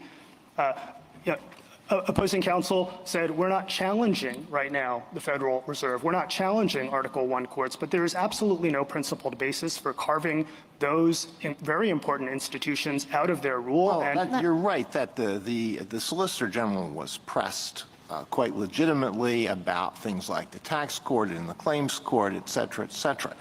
But I don't know that you can make the argument that the logic of his argument is going to cause these allegedly revolutionary results without being prepared to explain more concretely than you have the limits of your own argument. I mean, I could go down the list with you of the cabinet officers and ask you whether you think they could be headed by a multi-member commission whose members are not subject to at-will removal by the president. Shall we do that? How about Veterans Affairs? How about Interior, Labor, EPA, Commerce, Education? What am I missing? Agriculture. Agriculture. Mr. Agrawal, are you prepared? Well, there was a question there.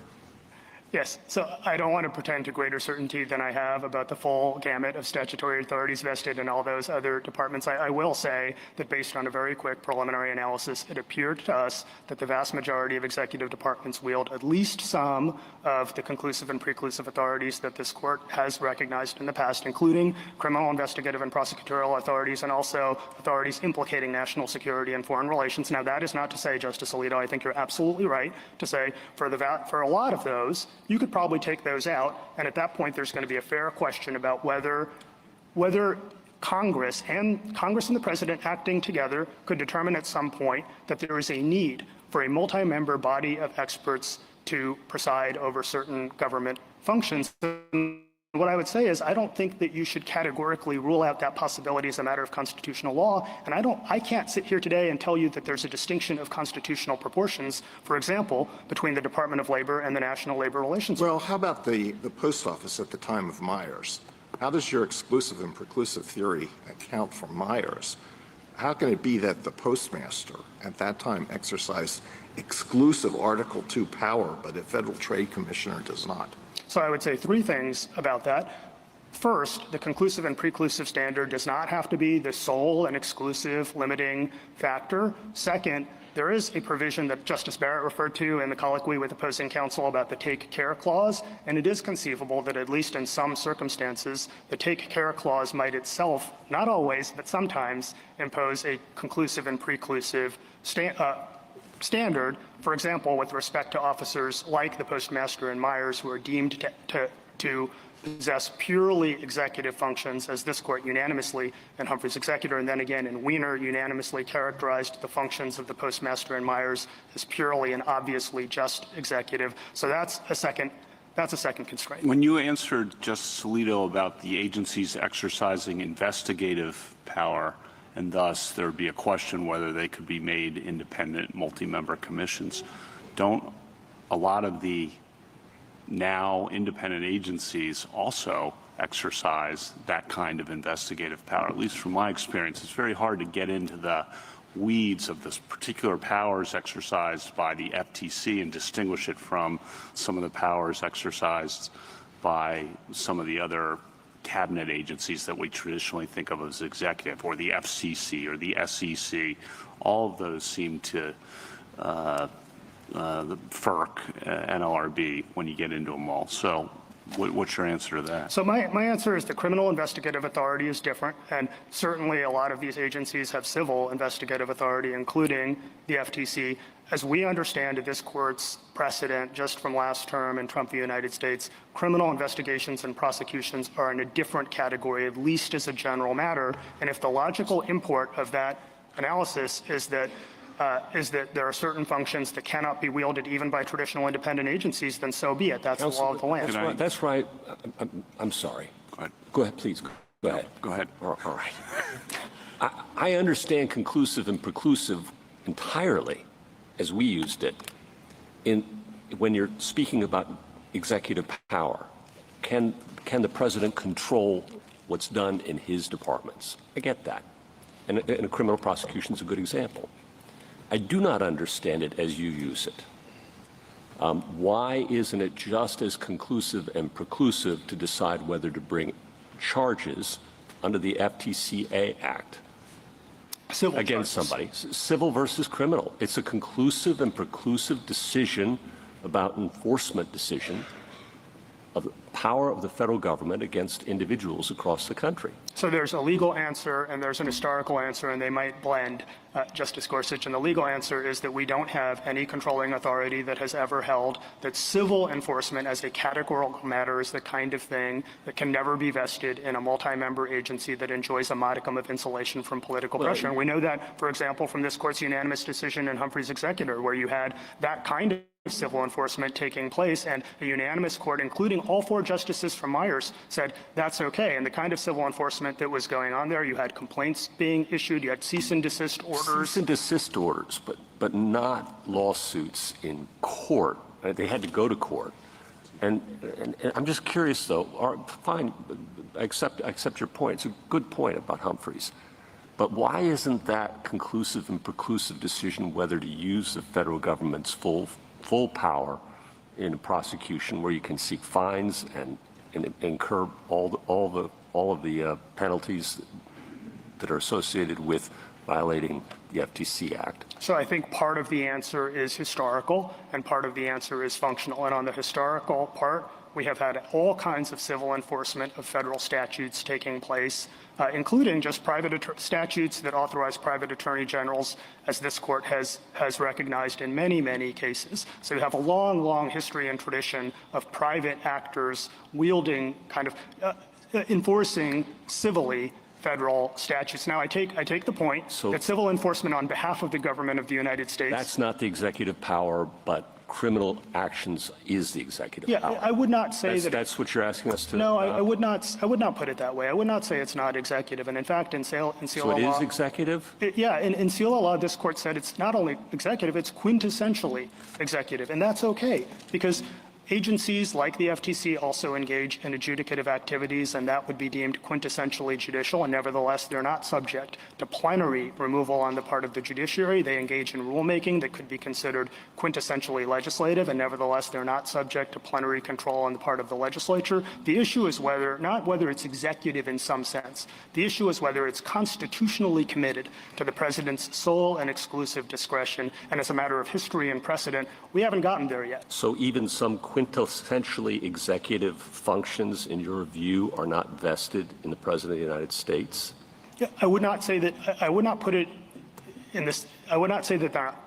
Yes, I would say they're not. You have to say yes to that, based on what you've just given They're us. not constitutionally committed to the person of the president and to his sole and exclusive discretion. Didn't we suggest as much in Humphreys? I mean, didn't we have some lines in Humphreys that say, to the extent that it exercises any executive function as distinguished from executive power in the constitutional sense, it does so to discharge, it does so in the discharge and effectuation of its quasi-legislative or quasi-judicial powers. So I thought that in Humphreys we recognized this idea that you could have an agency that's exercising legislative or judicial powers still engaging in some executive function, and that doesn't make it an executive agency. That is exactly right. And on top of that, we have a lot of agencies over a long period of time engaging in all manner of civil enforcement of federal statutes, and yet we do not have a single example of any case from this court in more than 2 centuries that has ever held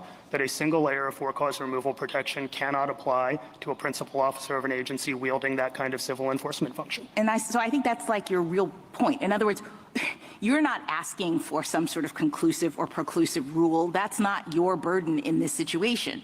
You are just saying that the way the law has been interpreted by the court here, the existence of Humphreys and Congress's reliance on these kinds of multi-member agencies for something like 90 years plus, that's the background rule.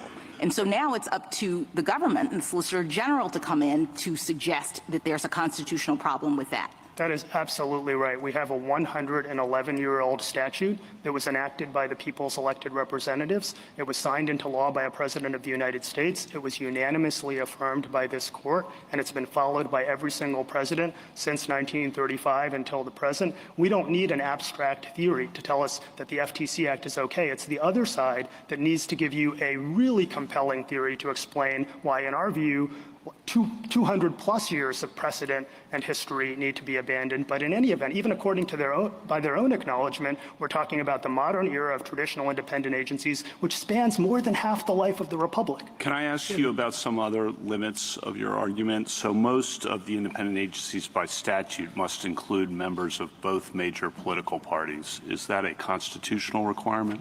I don't think so. Could Congress create independent agencies with, let's say, 10 or 15 or 20-year terms? I do think at some point, Justice Kavanaugh, that if there is not sufficient mechanisms of adequate presidential supervision that you could have a problem. My advice to the court. This is important. Yeah. Why? You got to have a theory on that. Yeah, absolutely. So there is a take care clause in Article 2, Section 3, and we don't dispute that the activities of these agencies are operating within the purview of the executive branch, and they should be subject to constitutionally appropriate presidential So do they have to supervision. turn over with each new president then? So in the case of the FTC, I don't think you want to. And if they don't have to turn over with each new president, what's the difference between 7 years and 20 years, constitutionally speaking? I think our position is that the FTC, no matter what kind of rule that you articulate, would be okay because we have the staggered terms and presidents have the opportunity as a practical matter to influence the composition of the FTC. You start to get into more difficult line drawing problems if you imagine hypothetical scenarios where presidents, you have longer terms and maybe fewer officers, and maybe presidents in that circumstance don't have. What about the chair? Usually the chair has been removable at will as chair by presidents, but that's been a matter of statute for most of these. Is that constitutionally required? No. And we know that from Humphrey's Executor, actually, because at the time of Humphrey's Executor, the chair of the FTC was not removable by the president, and now it was in the Reorganization Act that took place some 15 years later. The president now has that designation. So I think putting those three together, your position would allow Congress to create independent agencies, maybe converting some of the existing executive agencies into independent agencies with no political balance requirement, with a long term, say 10 or more years, and with the chairs not subject to removal as chair. So you can imagine a situation, and I just want to give you a chance to deal with the hard hypothetical, when both houses of Congress and president are controlled by the same party, them creating a lot of these independent agencies with, or extending some of the current independent agencies into these kinds of situations so as to thwart future presidents of the opposite party. And to Justice Barrett's point, I don't think we can just say, oh, that hasn't happened, so it'll never happen. Absolutely, and I don't think that you should articulate a rule that categorically rules out the possibility that some statute in the future might not provide for adequate tools of presidential supervision. This is what would be the theory? I mean, that's what I'm getting at. There's, just picking something out of thin air. What is the theory? One textual basis in the Constitution for that would be the Take Care Clause of Article 2, Section 3, which does require the president to take care that the laws be faithfully executed.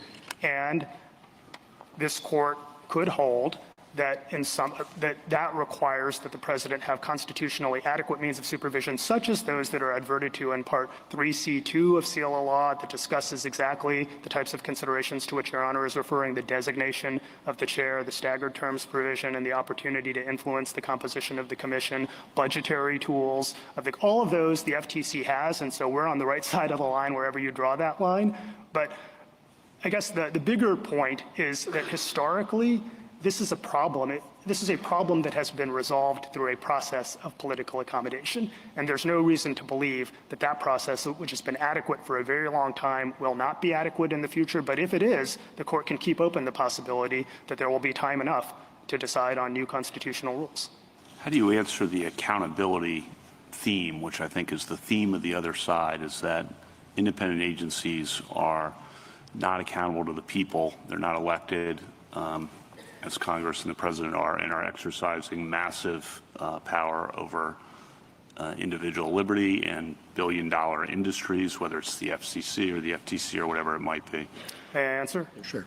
It is an entirely legitimate concern, but there are countervailing accountability and liberty concerns on the other side. And so, for example, you have an amicus brief that is submitted by the Reporters Committee for Freedom of the Press in this very case that talks about real dangers to freedom of the press, to individual liberty, to free speech rights that would result from saying that agencies like the FCC are all of a sudden subject to at-will presidential removal. And they discuss the history, just as one example, this precious First Amendment right that could in every meaningful sense be jeopardized if we abandon longstanding history and retroactively invalidate the independence of independent agencies. The last thing I would say, if I may, Justice Kavanaugh, in response to that point on political accountability, is that I think it would be a really unfortunate way to vindicate the principle of democratic accountability for this court to effectively invalidate. We're not talking about 1 or 5 or 10 or even 15. We're talking about more than 24 traditional independent agencies that have been established by statutes enacted by the people's elected representatives and signed into law, all of them by democratically elected presidents. If it is really true that these kinds of for-cause removal protections, which after all authorize the president to fire commissioners just for good cause, if they really pose this fundamental threat to the republic, petitioners could take their argument across the street and Congress could solve the problem tomorrow. They're not willing to do that. Thank you. Thank you, counsel. You mentioned Humphrey's executor quite a bit, and also seal of law. And the one thing seal of law made pretty clear, I think, is that Humphrey's executor is just a dried husk of whatever people used to think it was, because in the opinion itself, it described the powers of the agency it was talking about, and they're vanishingly insignificant, has nothing to do with what the FTC looks like today. And yet it seems to be your primary authority. It was addressing an agency that had very little, if any, executive power. And that may be why they were able to attract such a broad support on the court at the time. I mean, putting Humphrey's executor aside, what's your next good case? We have 2 other cases in which the court has had occasion to assess the constitutionality of a single layer of for-cause removal protection applicable to a multi-member commission. And those 2 cases are Weiner v. United States and Free Enterprise Fund.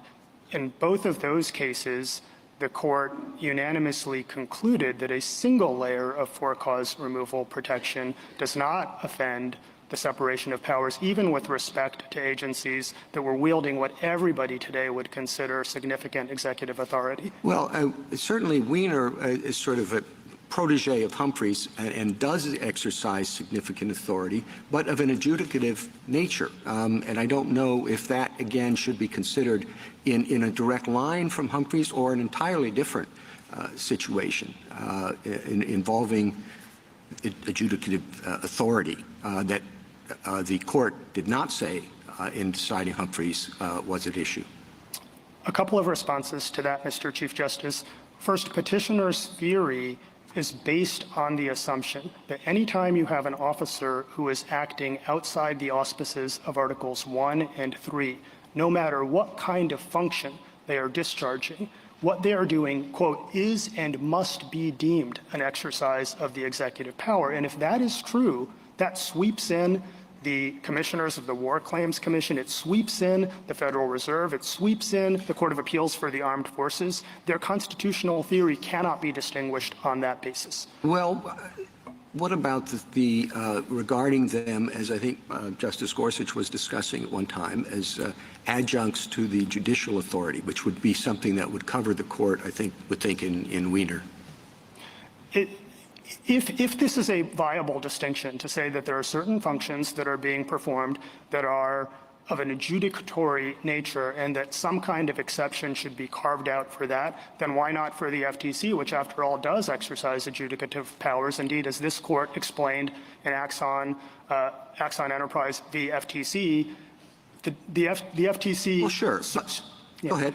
The FTC stands in the shoes of the district court. In such cases, it's doing exactly the type of thing that district courts do. It's finding facts and reaching conclusions of law. Yeah, but it does a lot of stuff in addition to that Weiner, the court in Weiner did not do, and many of these other entities that you've been talking about with exercise judicial responsibilities might properly be considered adjuncts to the judicial power in Article 3 as opposed to purely executive power, which was not at issue in Humphreys or Weiner.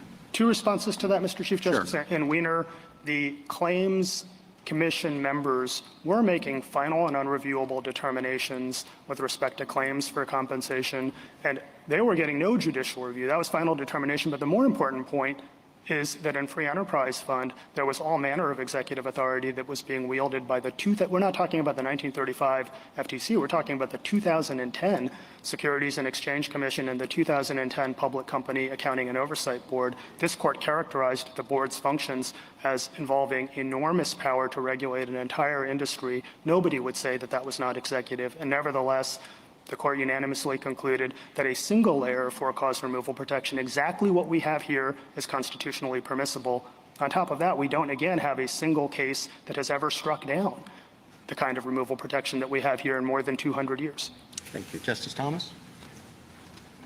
You used, when I asked you, or when a number of us asked you about making some of currently the executive branch cabinet level agencies multi-member agencies, you resorted to the functionality of the current agencies, such as Commerce, as precluding that, or at least as being a basis for not doing that. Now, moving the other direction, could you functionally, you say that from a functional standpoint, the FTC is not an executive branch agency, and you listed some of its functions. Could Congress convert the FTC to a single member head with the same protections? Because it engaged in discharging the exact same functions. No, under this court's precedent. No, could they, under the logic of your argument? No, we accept CLA law as not only the law of the land, but as being correct. And we embrace its what's the limitation? Your argument was functionality before, not necessarily precedent. And I'm interested in why would the FTC functionally be any different as a single member head than it is as a multi-member agency? It is because CLA law is correct, not just because it's precedent, but because it's correct to hold that there is a particular danger to individual liberty that is posed by the single director, highly anomalous circumstance that had no foothold in history and tradition, and that vested a massive quantum of power in one person who was not directly accountable to the president. I don't understand why that's any different from a multi-member agency. For all the reasons, Justice Thomas, that this court explicated in CLA law itself, and in particular in parts 3C1 and 3C2 of the decision, where the court talked about basically two categories of considerations. One is the foothold in history and tradition, and the second is whether the configuration of the agency poses a problem for structural separation of powers principles. And in both of those, the court explained, and elsewhere throughout the opinion, the implications for individual liberty of taking massive amounts of governmental power and putting them in the hands of one person who's not accountable to the president, as opposed to where you have the multi-member structure. As a practical matter, there needs to be consensus, there needs to be deliberation, there's a safety valve in terms of dissenting opinions can be issued, and that can provide an alert to the public that something is going on.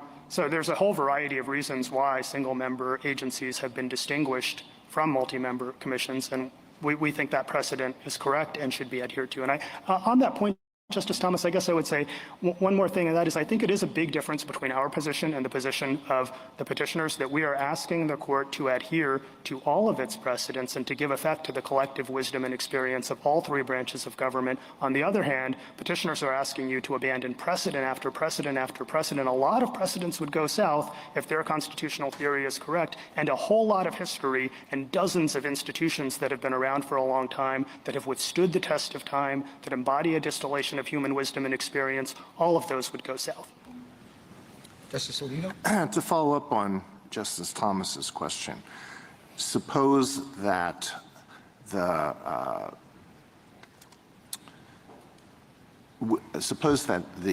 FTC did not have the members, the commissioners did not serve 7-year terms, staggered 7-year terms. Suppose there was not the requirement that no more than 4 be members of a single political party. Suppose that they served very short terms. Why does it matter that it's a multi-member body as opposed to a single-member body in itself. What is significant about that? The significance is the distinction for purposes of individual liberty, the threat that is posed to individual liberty by single-headed agencies that are not accountable to the president. That, as I understand it, Justice Alito, is the logic of this court's decision in Seal of Law, and we recognize that intelligent people of goodwill can disagree about that. Seal of Law didn't have to decide the question that's before us here. But I mean, suppose that there were two FTC commissioners and they served one-year terms. And you would say, well, that's okay, but there's a difference between that and an agency that's headed by a single member. Making the terms shorter, in my view, would not raise constitutional concerns because that would only increase presidential opportunities to influence the composition of the agency. Reducing the number of commissioners might be a different type of situation. I'm not aware of any two-headed agency that has ever been created in the modern era or throughout American history. Well, okay, what we're looking for are conceptual explanations for the distinctions you're drawing. But let me move on to something else. Suppose the Department of Justice were split into two parts. One part has the authority to enforce the criminal laws, and the other part has the authority to enforce civil laws. Could the civil component, could Congress put at the head of the civil component a multi-member commission with removal protection? Justice Alito, there is the logically antecedent question with respect to any removal protection of whether Congress has constitutionally enumerated authority to enact the protection in the first place. And as has been suggested in prior colloquies, the relevant source of constitutional authority would appear to be the necessary and proper clause in terms of attaching removal restrictions to a federal office that is created by Congress. I don't think it's obvious that you would comply with all the strictures of the necessary and proper clause ex ante. And so it's not obvious that Congress could do that. And what we know for sure is that Congress has never tried to do that. Well, I know you keep answering it hasn't been done and it's not going to be done in the future, but I want to understand the limits of the principle that you're asking us to accept. So you cannot say, no, that would not be permitted for this reason. Well, the best you can say is that it might not be necessary and proper. If you wanted, that is one source of limiting principle for sure. But also, our argument is predicated in part on a long historical tradition pertaining to what are called— I understand the historical argument. That wasn't what my question was getting at. All of the civil enforcement laws, all of the civil laws that are now enforced by the Department of Justice were enacted by Congress under one of its enumerated powers. Let's assume that they were all constitutional. So the question is whether it would be necessary and proper to the enforcement of those given the understanding of necessary and proper, to entrust that to a multi-member commission as opposed to a single officer like the Attorney General? That would be the question. I don't think so. And what I was trying to get at before is not just that there's an historical tradition, it's that the historical tradition we're invoking is for what are called traditional multi-member regulatory commissions. And those historically have never involved just purely executive civil enforcement. They involve a blend of lawmaking, adjudicatory, and enforcement actions where the enforcement authority is deemed to be reasonably ancillary to the other functions. So the kind of hypothetical that you're positing, Justice Alito, I think it's an absolutely legitimate concern, but the historical tradition that we are drawing on for purposes of our constitutional liquidation argument would not require you to affirm the constitutionality of that kind of highly unusual structure that, as far as I know, has never been attempted before. On the question of giving the members of a multi-member commission longer terms of office. So here we have 7 years. What if it were increased to 10 years? What if it were increased to 15 years and so forth? And the principle that you would have us apply is whether that longer term of office preserved adequate presidential supervision. Is that your answer to the question? That is one potential limiting principle. We would have to, in each of those, in every case in which that would be involved, we would have to make we would have to determine, do I think this preserves adequate presidential supervision? Our primary submission to you, Justice Alito, would be that it would not be the burden of the court to develop ahead of time heavy-handed constitutional rules that would try to make constitutional distinctions between, say, a 7-year term and a 9-year term or an 11-year term. Those don't appear to us to be distinctions of constitutional proportions. Members of the Federal Reserve do have substantially longer terms than, say, FTC commissioners, and nevertheless, petitioners don't seem to have a problem with members of the Federal Reserve enjoying statutory removal protections. But our position is that the court should recognize that these are really difficult line drawing problems, and the way that that has historically been resolved is through the political process, and the political process is up to the task of dealing with this problem. But you wouldn't say that we leave it would you say we leave it completely to the political process? No, so that at no point in the extension of these terms would we say, oh, there's a problem. I thought you were saying there is a test, and it is whether there's adequate presidential supervision. And if that were challenged, we would have to decide. We would have to exercise our judgment about how much presidential supervision is necessary to satisfy constitutional requirements. Absolutely. The court should not relinquish its authority to establish judicially enforceable outer boundaries in this context. I just don't think that you're going to have to do that anytime soon, and you might never have to do it, but you should absolutely not relinquish your authority to do it. And there could be hypothetical scenarios in the future in which there's an arrangement that just palpably does not guarantee adequate presidential supervision, but that hypothetical risk, again, has to be measured against the real-world chaos and disruption that will be caused by taking— Okay, one other question about where your argument would lead. So to go back to this issue of the various departments and whether it would be permissible for Congress to convert them into agencies headed by multi-member commissioners, by multi-member commissions with the members protected from plenary presidential removal authority. The test would be whether some limit on permissible, limit on exclusive and preclusive activities was exceeded. Our primary— Do they go to, if they're exercising any power that is exclusively and conclusively the president's, are they exercising too much of that? That would be the test in going through these departments? No. I think if they're exercising any power that is conclusive and preclusive, then you have a separation of powers problem. That's the solution to which is not necessarily to strike down the entire agency or even to eliminate the for-cause removal provision. It creates an analytically distinct issue about how you remedy that violation. But I think any conclusive and preclusive power that is vested in an agency that is not sufficiently accountable to the president is a problem. Okay, I thought you had answered, in answer to a prior question, you said a mere scintilla would not be enough, but now you say a mere scintilla would be enough to cause a problem. I may have misspoken before, Justice Alito, and if I did, I apologize, but our position is that if a multi-member agency is vested with the president's conclusive and preclusive powers and it is insulated from at-will presidential supervision, that is a separation of powers problem. It does 200 things, and one of the 200 things involves the exercise of an exclusive and conclusive presidential power. That would be too much. That would be too much with respect to that power, but maybe the solution to that is to sever out that power and not to strike down the entire agency. Thank you. Justice Sotomayor?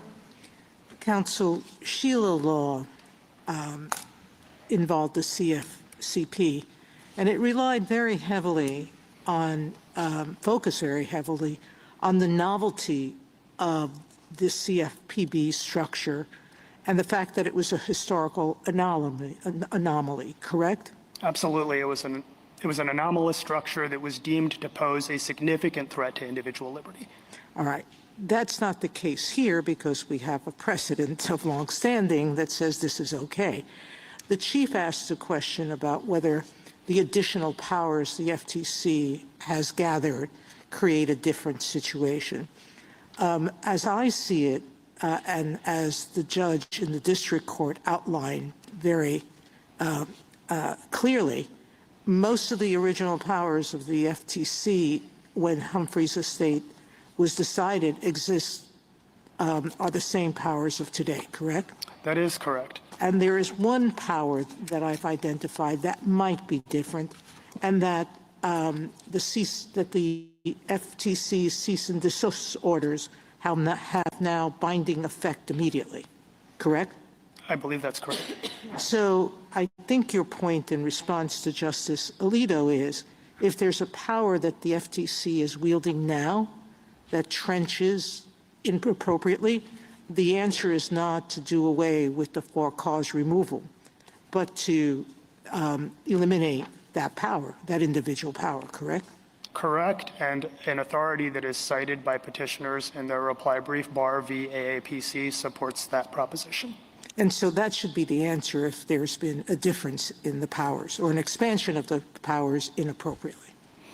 That is our position. Yes, the parties have not briefed severability at the merit stage of this case, and in the event that the court wants to reach that question, you might consider either supplemental briefing or remanding to the district court to decide that issue in the first instance. Thank you, counsel. Justice Kagan?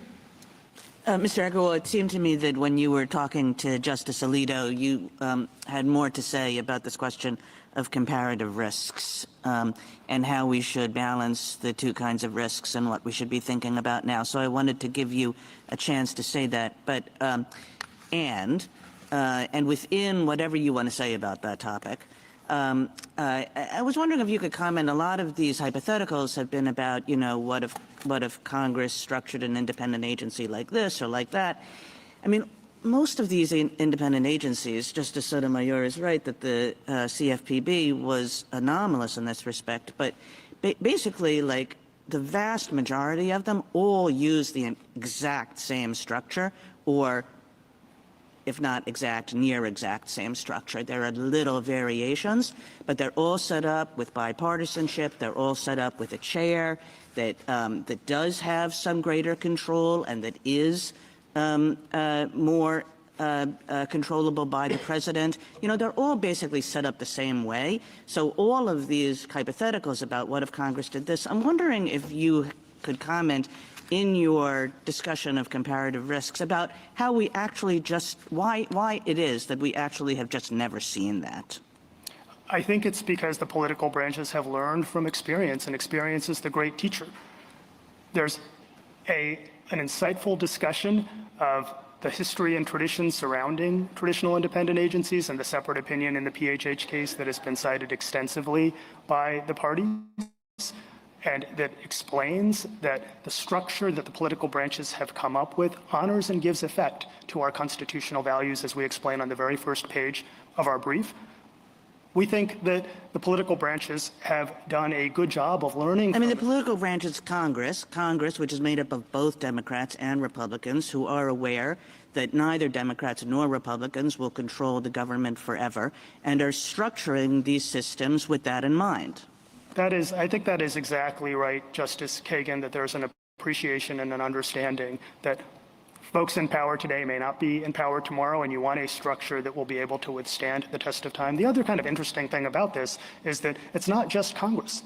It's Congress acting together with the president every single time. In the case of the FTC Act, the act has been amended time and time and time again since this court's decision and Humphrey's executor. Presidents are signing all of those bills into law. They are supporting the FTC in a myriad of ways. They too have read the vesting clause of Article 2, and they too believe in preserving executive power. It is simply implausible to say that presidents have been supporting these traditional independent agencies now for more than a century and a half, and even from the first Congress, George Washington signing into law the Sinking Fund Commission, the Revolutionary War Debts Commission, the Mint Commission. It is absolutely implausible to say for the entirety of American history, presidents of the United States have been complicit in giving up a vital executive power that is, according to petitioners, indispensable to their constitutional duty. The better answer by far is to say that presidents have understood and appreciated that vital interests of the American people can be served by having constraints on the exercise of power. That is a really important part of our constitutional tradition, and that is what petitioners are putting at risk. You mentioned some of the early history, and I think I want to give you a little bit of a chance to talk about that because we haven't. You know, when I was a young lawyer and this unitary executive theory really got its start and got its legs, there was a pretty simple version of the history, and that drove a lot of the early discussion of the unitary executive, what was wrong with Humphrey's executor. What have the historians been telling us more recently about that sort of early understanding of the history? And you know, like bring us up to date here a little bit about where the history is with respect to these issues. There's an insightful discussion of this in an essay authored by Professor Nelson that we have cited in our brief and that cites recent historical scholarship.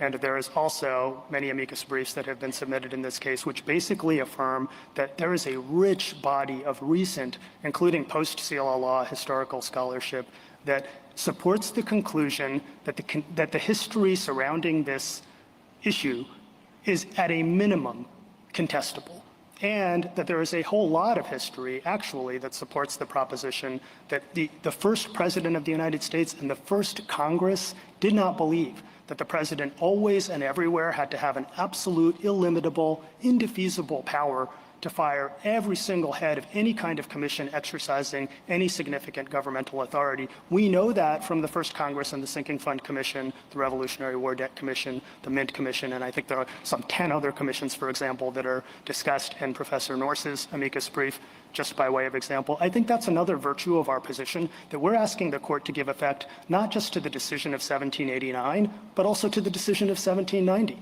The other side's not doing that. They want you to give a maximalist interpretation to, for example, the decision of 1789, which we agree settled the question of whether the Senate should be able to interfere with presidential removals. But everything else, as Professor Nelson explains, as many other scholars have ably explained, is highly contestable at a minimum. There's actually a lot of historical evidence that goes the other way. That is all the more reason for this court to be cautious and developing heavy-handed constitutional rules that, one, don't have a clear basis in constitutional text.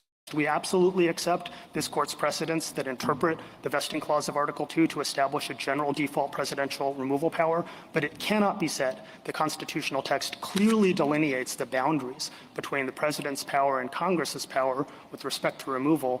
Then when you add to that a growing body of historical scholarship indicating that original understanding from the time of the first Congress and the first president was that significant governmental authority absolutely could be vested in commissions that were not subject to plenary presidential control, that every single member was not subject to presidential control. And in fact, in a lot of respects, as the scholars have explained, those early commissions were actually substantially more independent than modern-day administrative agencies. For some of them, the president couldn't even appoint.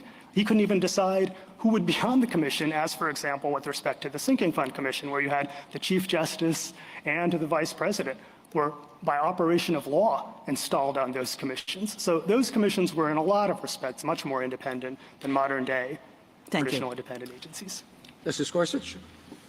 Just want to explore, just for a brief minute, I hope, your scintilla of conclusive and preclusive power theory.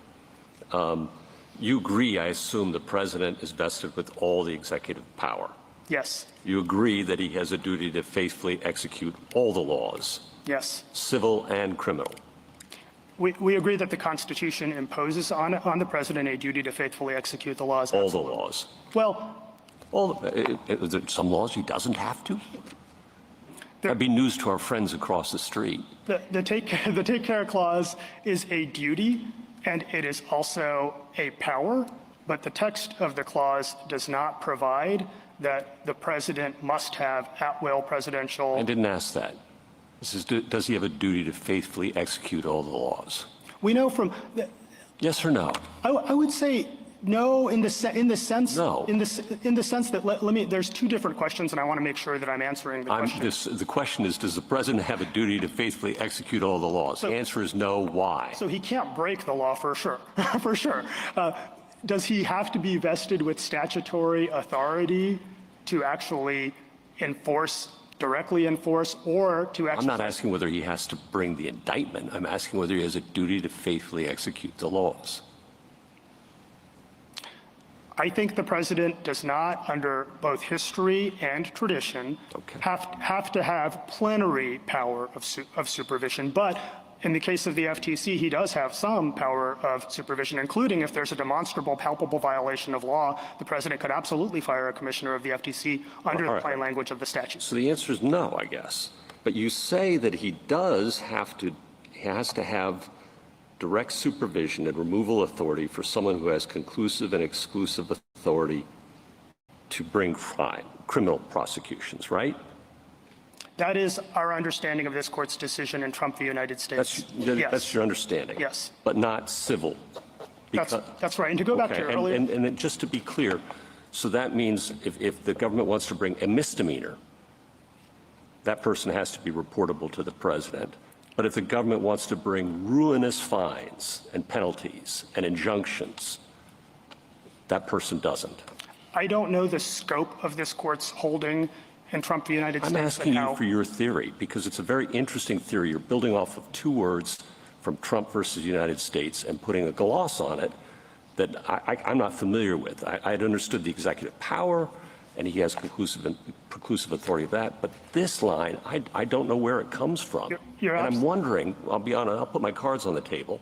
Maybe it's a recognition that Humphrey's executor was poorly reasoned, and that there is no such thing in our constitutional order as a fourth branch of government that's quasi-judicial and quasi-legislative.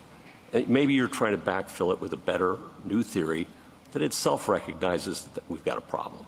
The theory that we are referring to, Justice Gorsuch, as we understand it, is not just based on this court's recent decision in Trump v. United States. It goes all the way back to Marbury v. Madison. And Marbury does not use the term conclusive and preclusive, but it absolutely says... And neither does Humphrey's. It uses quasi-things. It talks about the distinction between authorities that are vested in the president and the president's powers in the constitutional sense, and executive power in the constitutional sense. And it actually cites Marbury v. Madison for that. Oh, sure, I would hope it would. For that proposition. Yeah. And Marbury itself distinguishes in the context of removability of federal offices. I guess I'm just wondering, are we going to get, if we take your theory to backfill Humphrey's and go down this road, how are we supposed to decide which powers are exclusive and for your purposes, as you understand it, not as I understand it from Trump v.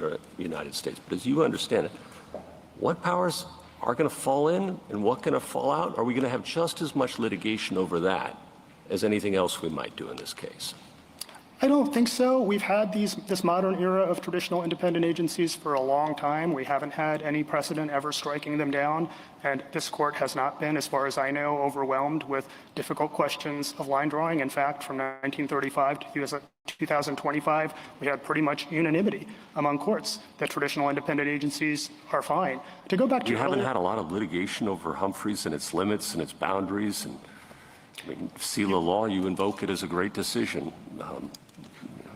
We've had a lot of litigation. We do invoke seal of law as a great decision. We're always going to have litigation over the separation of powers, aren't we? There will always be litigation, absolutely. But the point is that this court's precedents affirming Congress's authority to work with presidents to create traditional independent agencies has not generated any significant problems, still less insurmountable problems. Thank you. Justice Kavanaugh?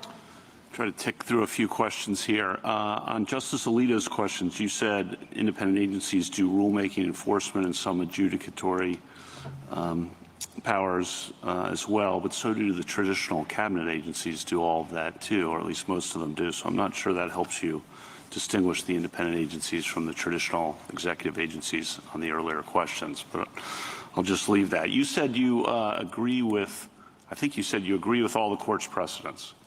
Yes. That includes everything in Myers. We agree with the holding of Myers. Do you agree with the opinion in Myers? No, and a lot of the reasoning in Myers went too far, and that was part of what the court decided in Humphreys. On the text of Article 2, we haven't talked a lot about the theory by which you get to the other side's position from the text. The first 15 words, the executive power shall be vested in a president of the United States of America. For the president to exercise that power, he needs subordinates. For him to, and he needs to be able to supervise and direct the subordinates, and to supervise and direct, he must be able to remove those officers at will. This is the theory. Otherwise, and this is what I want to get your answer to, otherwise a subordinate could ignore the president's supervision and direction without fear, and the president could do nothing about it. You agree that's the implication of your theory, correct? That the subordinate could disregard the president's instruction and that in some circumstances the president could do nothing about it. Yes, in some circumstances, but not under the FTC Act in the modern era of traditional independent agencies. If there was anything like malfeasance, if there was neglect of duty, so that would be associated with law breaking, as Professor Manners discusses in her amicus brief on the INM standard. But generally, if the president says, I wish you'd pursue a more aggressive enforcement policy, and the head of the agency says, I'm not going to do that, there's nothing the president can do about that, right? If it's just a matter of enforcement priority, that's right. And or I would want you to issue a new rule in a particular way that does a particular thing, because I think, as president, it would be better for the American people. And the agency head says, I disagree with that, I'm not going to do that. You agree that that's okay under your theory? That is okay under our theory. That's the judgment of Congress and the president. And as was pointed out in Ray Aiken, and as we've explained in our brief, this court's precedents don't stand for the proposition, Justice Kavanaugh, that we have to have those arrangements. They just stand for the proposition that the people's elected representatives in Congress and their democratically elected president in appropriate circumstances can come together and decide that vital interests of the American people, including preservation of liberty, and I don't think we should forget about that, including that can be effectuated by having these multi-member commissions. Two real-world questions. You've mentioned many times you can just go to Congress to fix this. Well, once the power is taken away from the president, it's very hard to get it back in the legislative process. Kind of the flip side of what we were talking about in the tariffs case, because the Congress. The real world of this is the independent agencies shift power from the presidency to the Congress. Everyone recognizes that Congress has more control over the independent agencies than they do over the executive agencies. So Congress doesn't want to give that up. It's hard for the president to get new legislation passed that would, for example, convert an independent agency into an executive agency. Do you have an answer to that I think just leave it to Congress ignores the reality of the legislative process and Congress's desire to keep that power that they have had, that most people have recognized, over the independent agencies.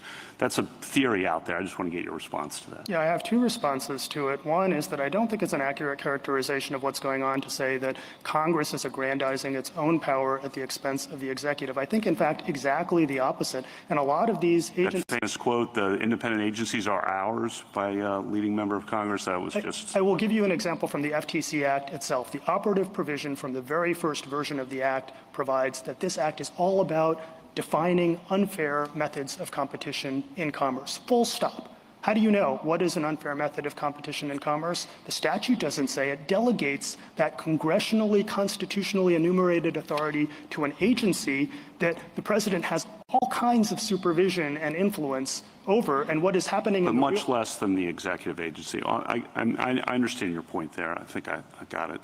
Your brief refers to regulatory stability being a virtue served by the current overarching regime. I don't think a lot of the regulated parties really think stability has been a virtue of the regime, because it goes back and forth when the agencies shift power. And so I think, unaccountable instability would be what they might say. So can you address why you think, and this is relevant to the stare decisis factors, I think, why you think regulatory stability is actually occurring at a lot of these independent agencies? Yeah, absolutely. So two things. One is that part of the logic of that comes from this court's decision just last term in the Chevron case, where the court said you can have a lot of regulatory instability if every single time a new administration comes into office, all of a sudden everything can change. Now, that is a problem on steroids if petitioners get their view, because you don't even have to wait for the administration to change. The president could just on a whim decide tomorrow that everything the agency has been doing is wrong. Public reliance on stability presupposes that this is the whole point of the staggered terms requirement of that this court explained in detail in Humphrey's Executor, that the whole point of this structure is to guarantee a modicum of stability that private regulated entities can depend upon, and that is jeopardized by at-will presidential removal. Two more quickly. Hopefully, you've used the phrase chaos and disruption if you lose, and don't strike down the entire agency. I think you used that phrase.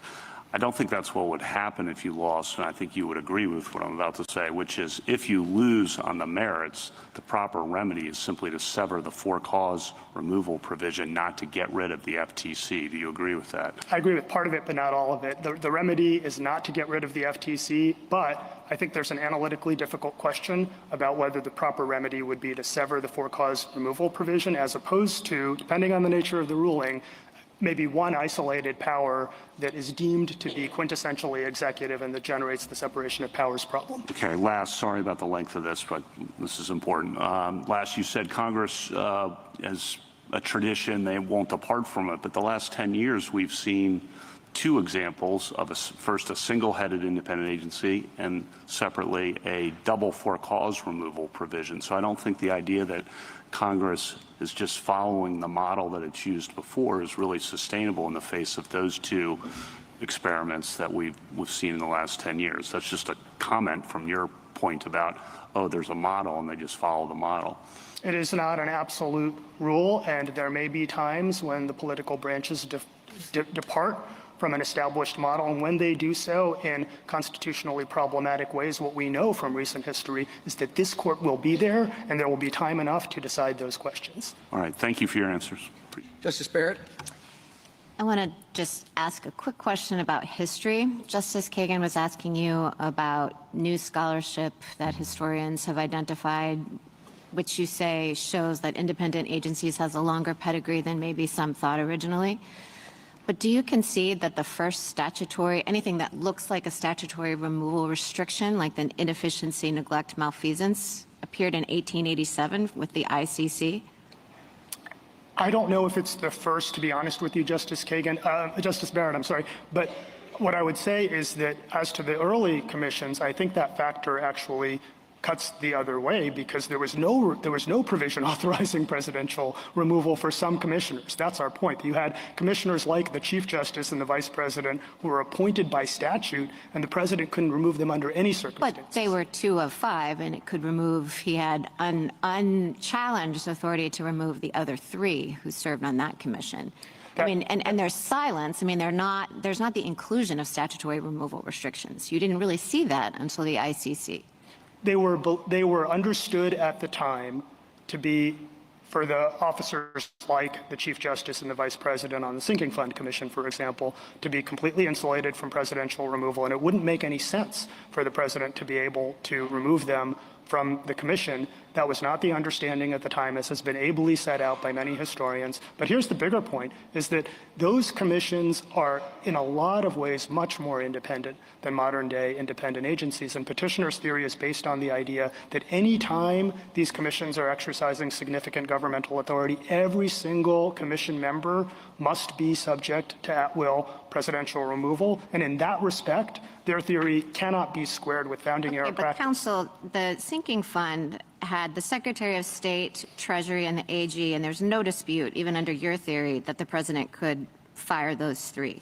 So sure, the Chief Justice and the Vice President, but he could very easily take control over the fund. Also, we distinguish that in Collins. I mean, it seems to me that these early examples had very, very limited authority.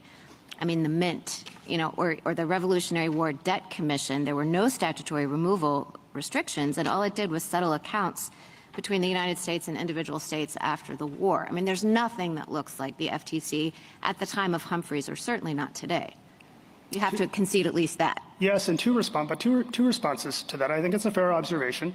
But first, for the Sinking Fund Commission, for example, maybe it didn't wield the broad panoply of authorities of the FTC. That's fair enough. But Alexander Hamilton thought that it was absolutely indispensable to the health of the national economy, and that this was about managing the public debt. And he thought that it would implicate the nation's stability going forward. That's why they thought this governmental function should be vested in this multi-member commission. So it was not something that was deemed to be insignificant by any stretch of the imagination. But one more point on the the difference between the 3 members and the 2 members, we have real-world evidence. This is not an abstract thing. We have real-world evidence of Chief Justice Jay, I believe it was, who could make the dispositive vote difference in terms of the Sinking Fund Commission of when they make a decision that the president's cabinet supports, when they make a decision that they don't. And so the fact that there are some members of the commission who were concededly not removable at will by the president, that just makes our point that the first president of the United States and the first Congress emphatically rejected the constitutional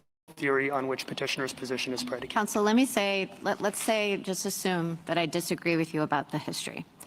Let's assume that I think, I'll grant you for this purpose that the decision of 1789, if you just took it in isolation, maybe not as conclusive as Myers thought it was. I'll just grant you that for purposes of this question.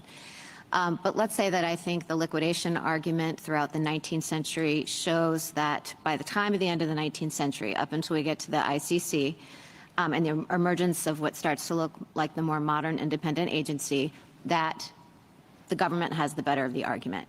But let's say that in 1887, after the ICC, and then after the FTC, and then after Humphrey's, when there was more of the explosion of independent agencies, that let's just assume, again, for this purpose, that at that point, yes, you do have precedents like Humphrey's. Humphrey's clearly is a good case for you.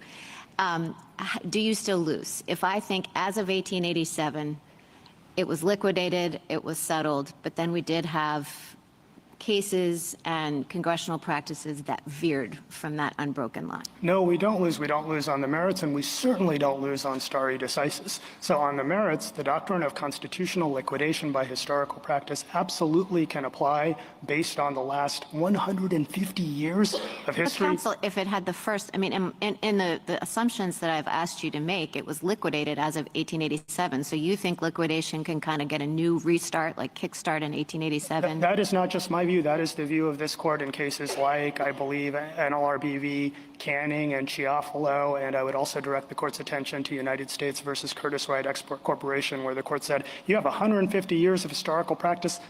That's enough. Okay. Justice Jackson?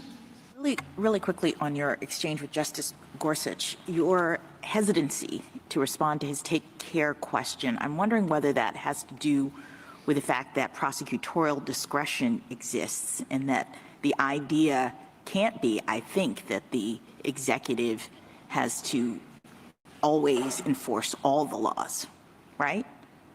I think that's right, and the very authorities that petitioners cite in the reply brief actually stand for that proposition. In cases like United States v. Texas and the Heckler v. Cheney case, the court went out of its way to expressly and unambiguously affirm Congress's authority to regulate prosecutorial discretion by statute. Let me ask you about Justice Kagan's invitation to expound upon comparative risks. I don't know if we got back to that, but before you do that, let me just also focus in on Justice Kavanaugh's question about losing on the merits and the extent to which the answer would be just striking down the 4-clause removal protections. I mean, I appreciate that, but doesn't that create pretty significant risks with respect to the missions of the various agencies? I mean, it's not just we don't have 4-clause removal and the agency continues. That would then, I think, open the door for the president to come in, each new president, and clean house in terms of all of the individuals who are running that agency, notwithstanding their expertise and knowledge and experience and the things that they are doing to promote the mission of the agency. And presumably the president could install whoever he wanted in those positions, and that, I think, creates risks. So why don't you talk about the comparative risks of your formulation or understanding of the different constitutional dynamics and what the government says should happen in this situation? Sure, there are real-world risks that are palpable that we know can materialize very quickly if petitioners get their way. And think about it in terms of commissions like the Federal Elections Commission. Would anyone want those sensitive election-related determinations to be under the plenary control of a political actor. Think about the Nuclear Regulatory Commission. Can't Congress and the president come together and say those types of technical determinations that could have massive implications for the public in all kinds of ways should be made by a multi-member body of experts? And if there's any kind of problem with the way those commissions are working, they can be changed by the political branches in a heartbeat.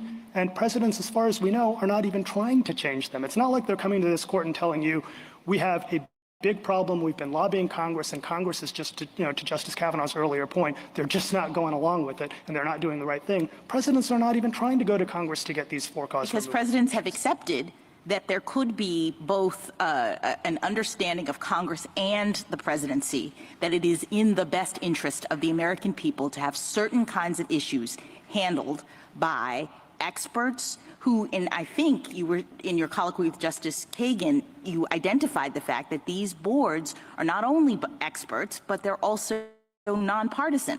So the seats are actually distributed in such a way that we are presumably eliminating political influence because we're trying to get to science and data and actual facts related to how these decisions are made.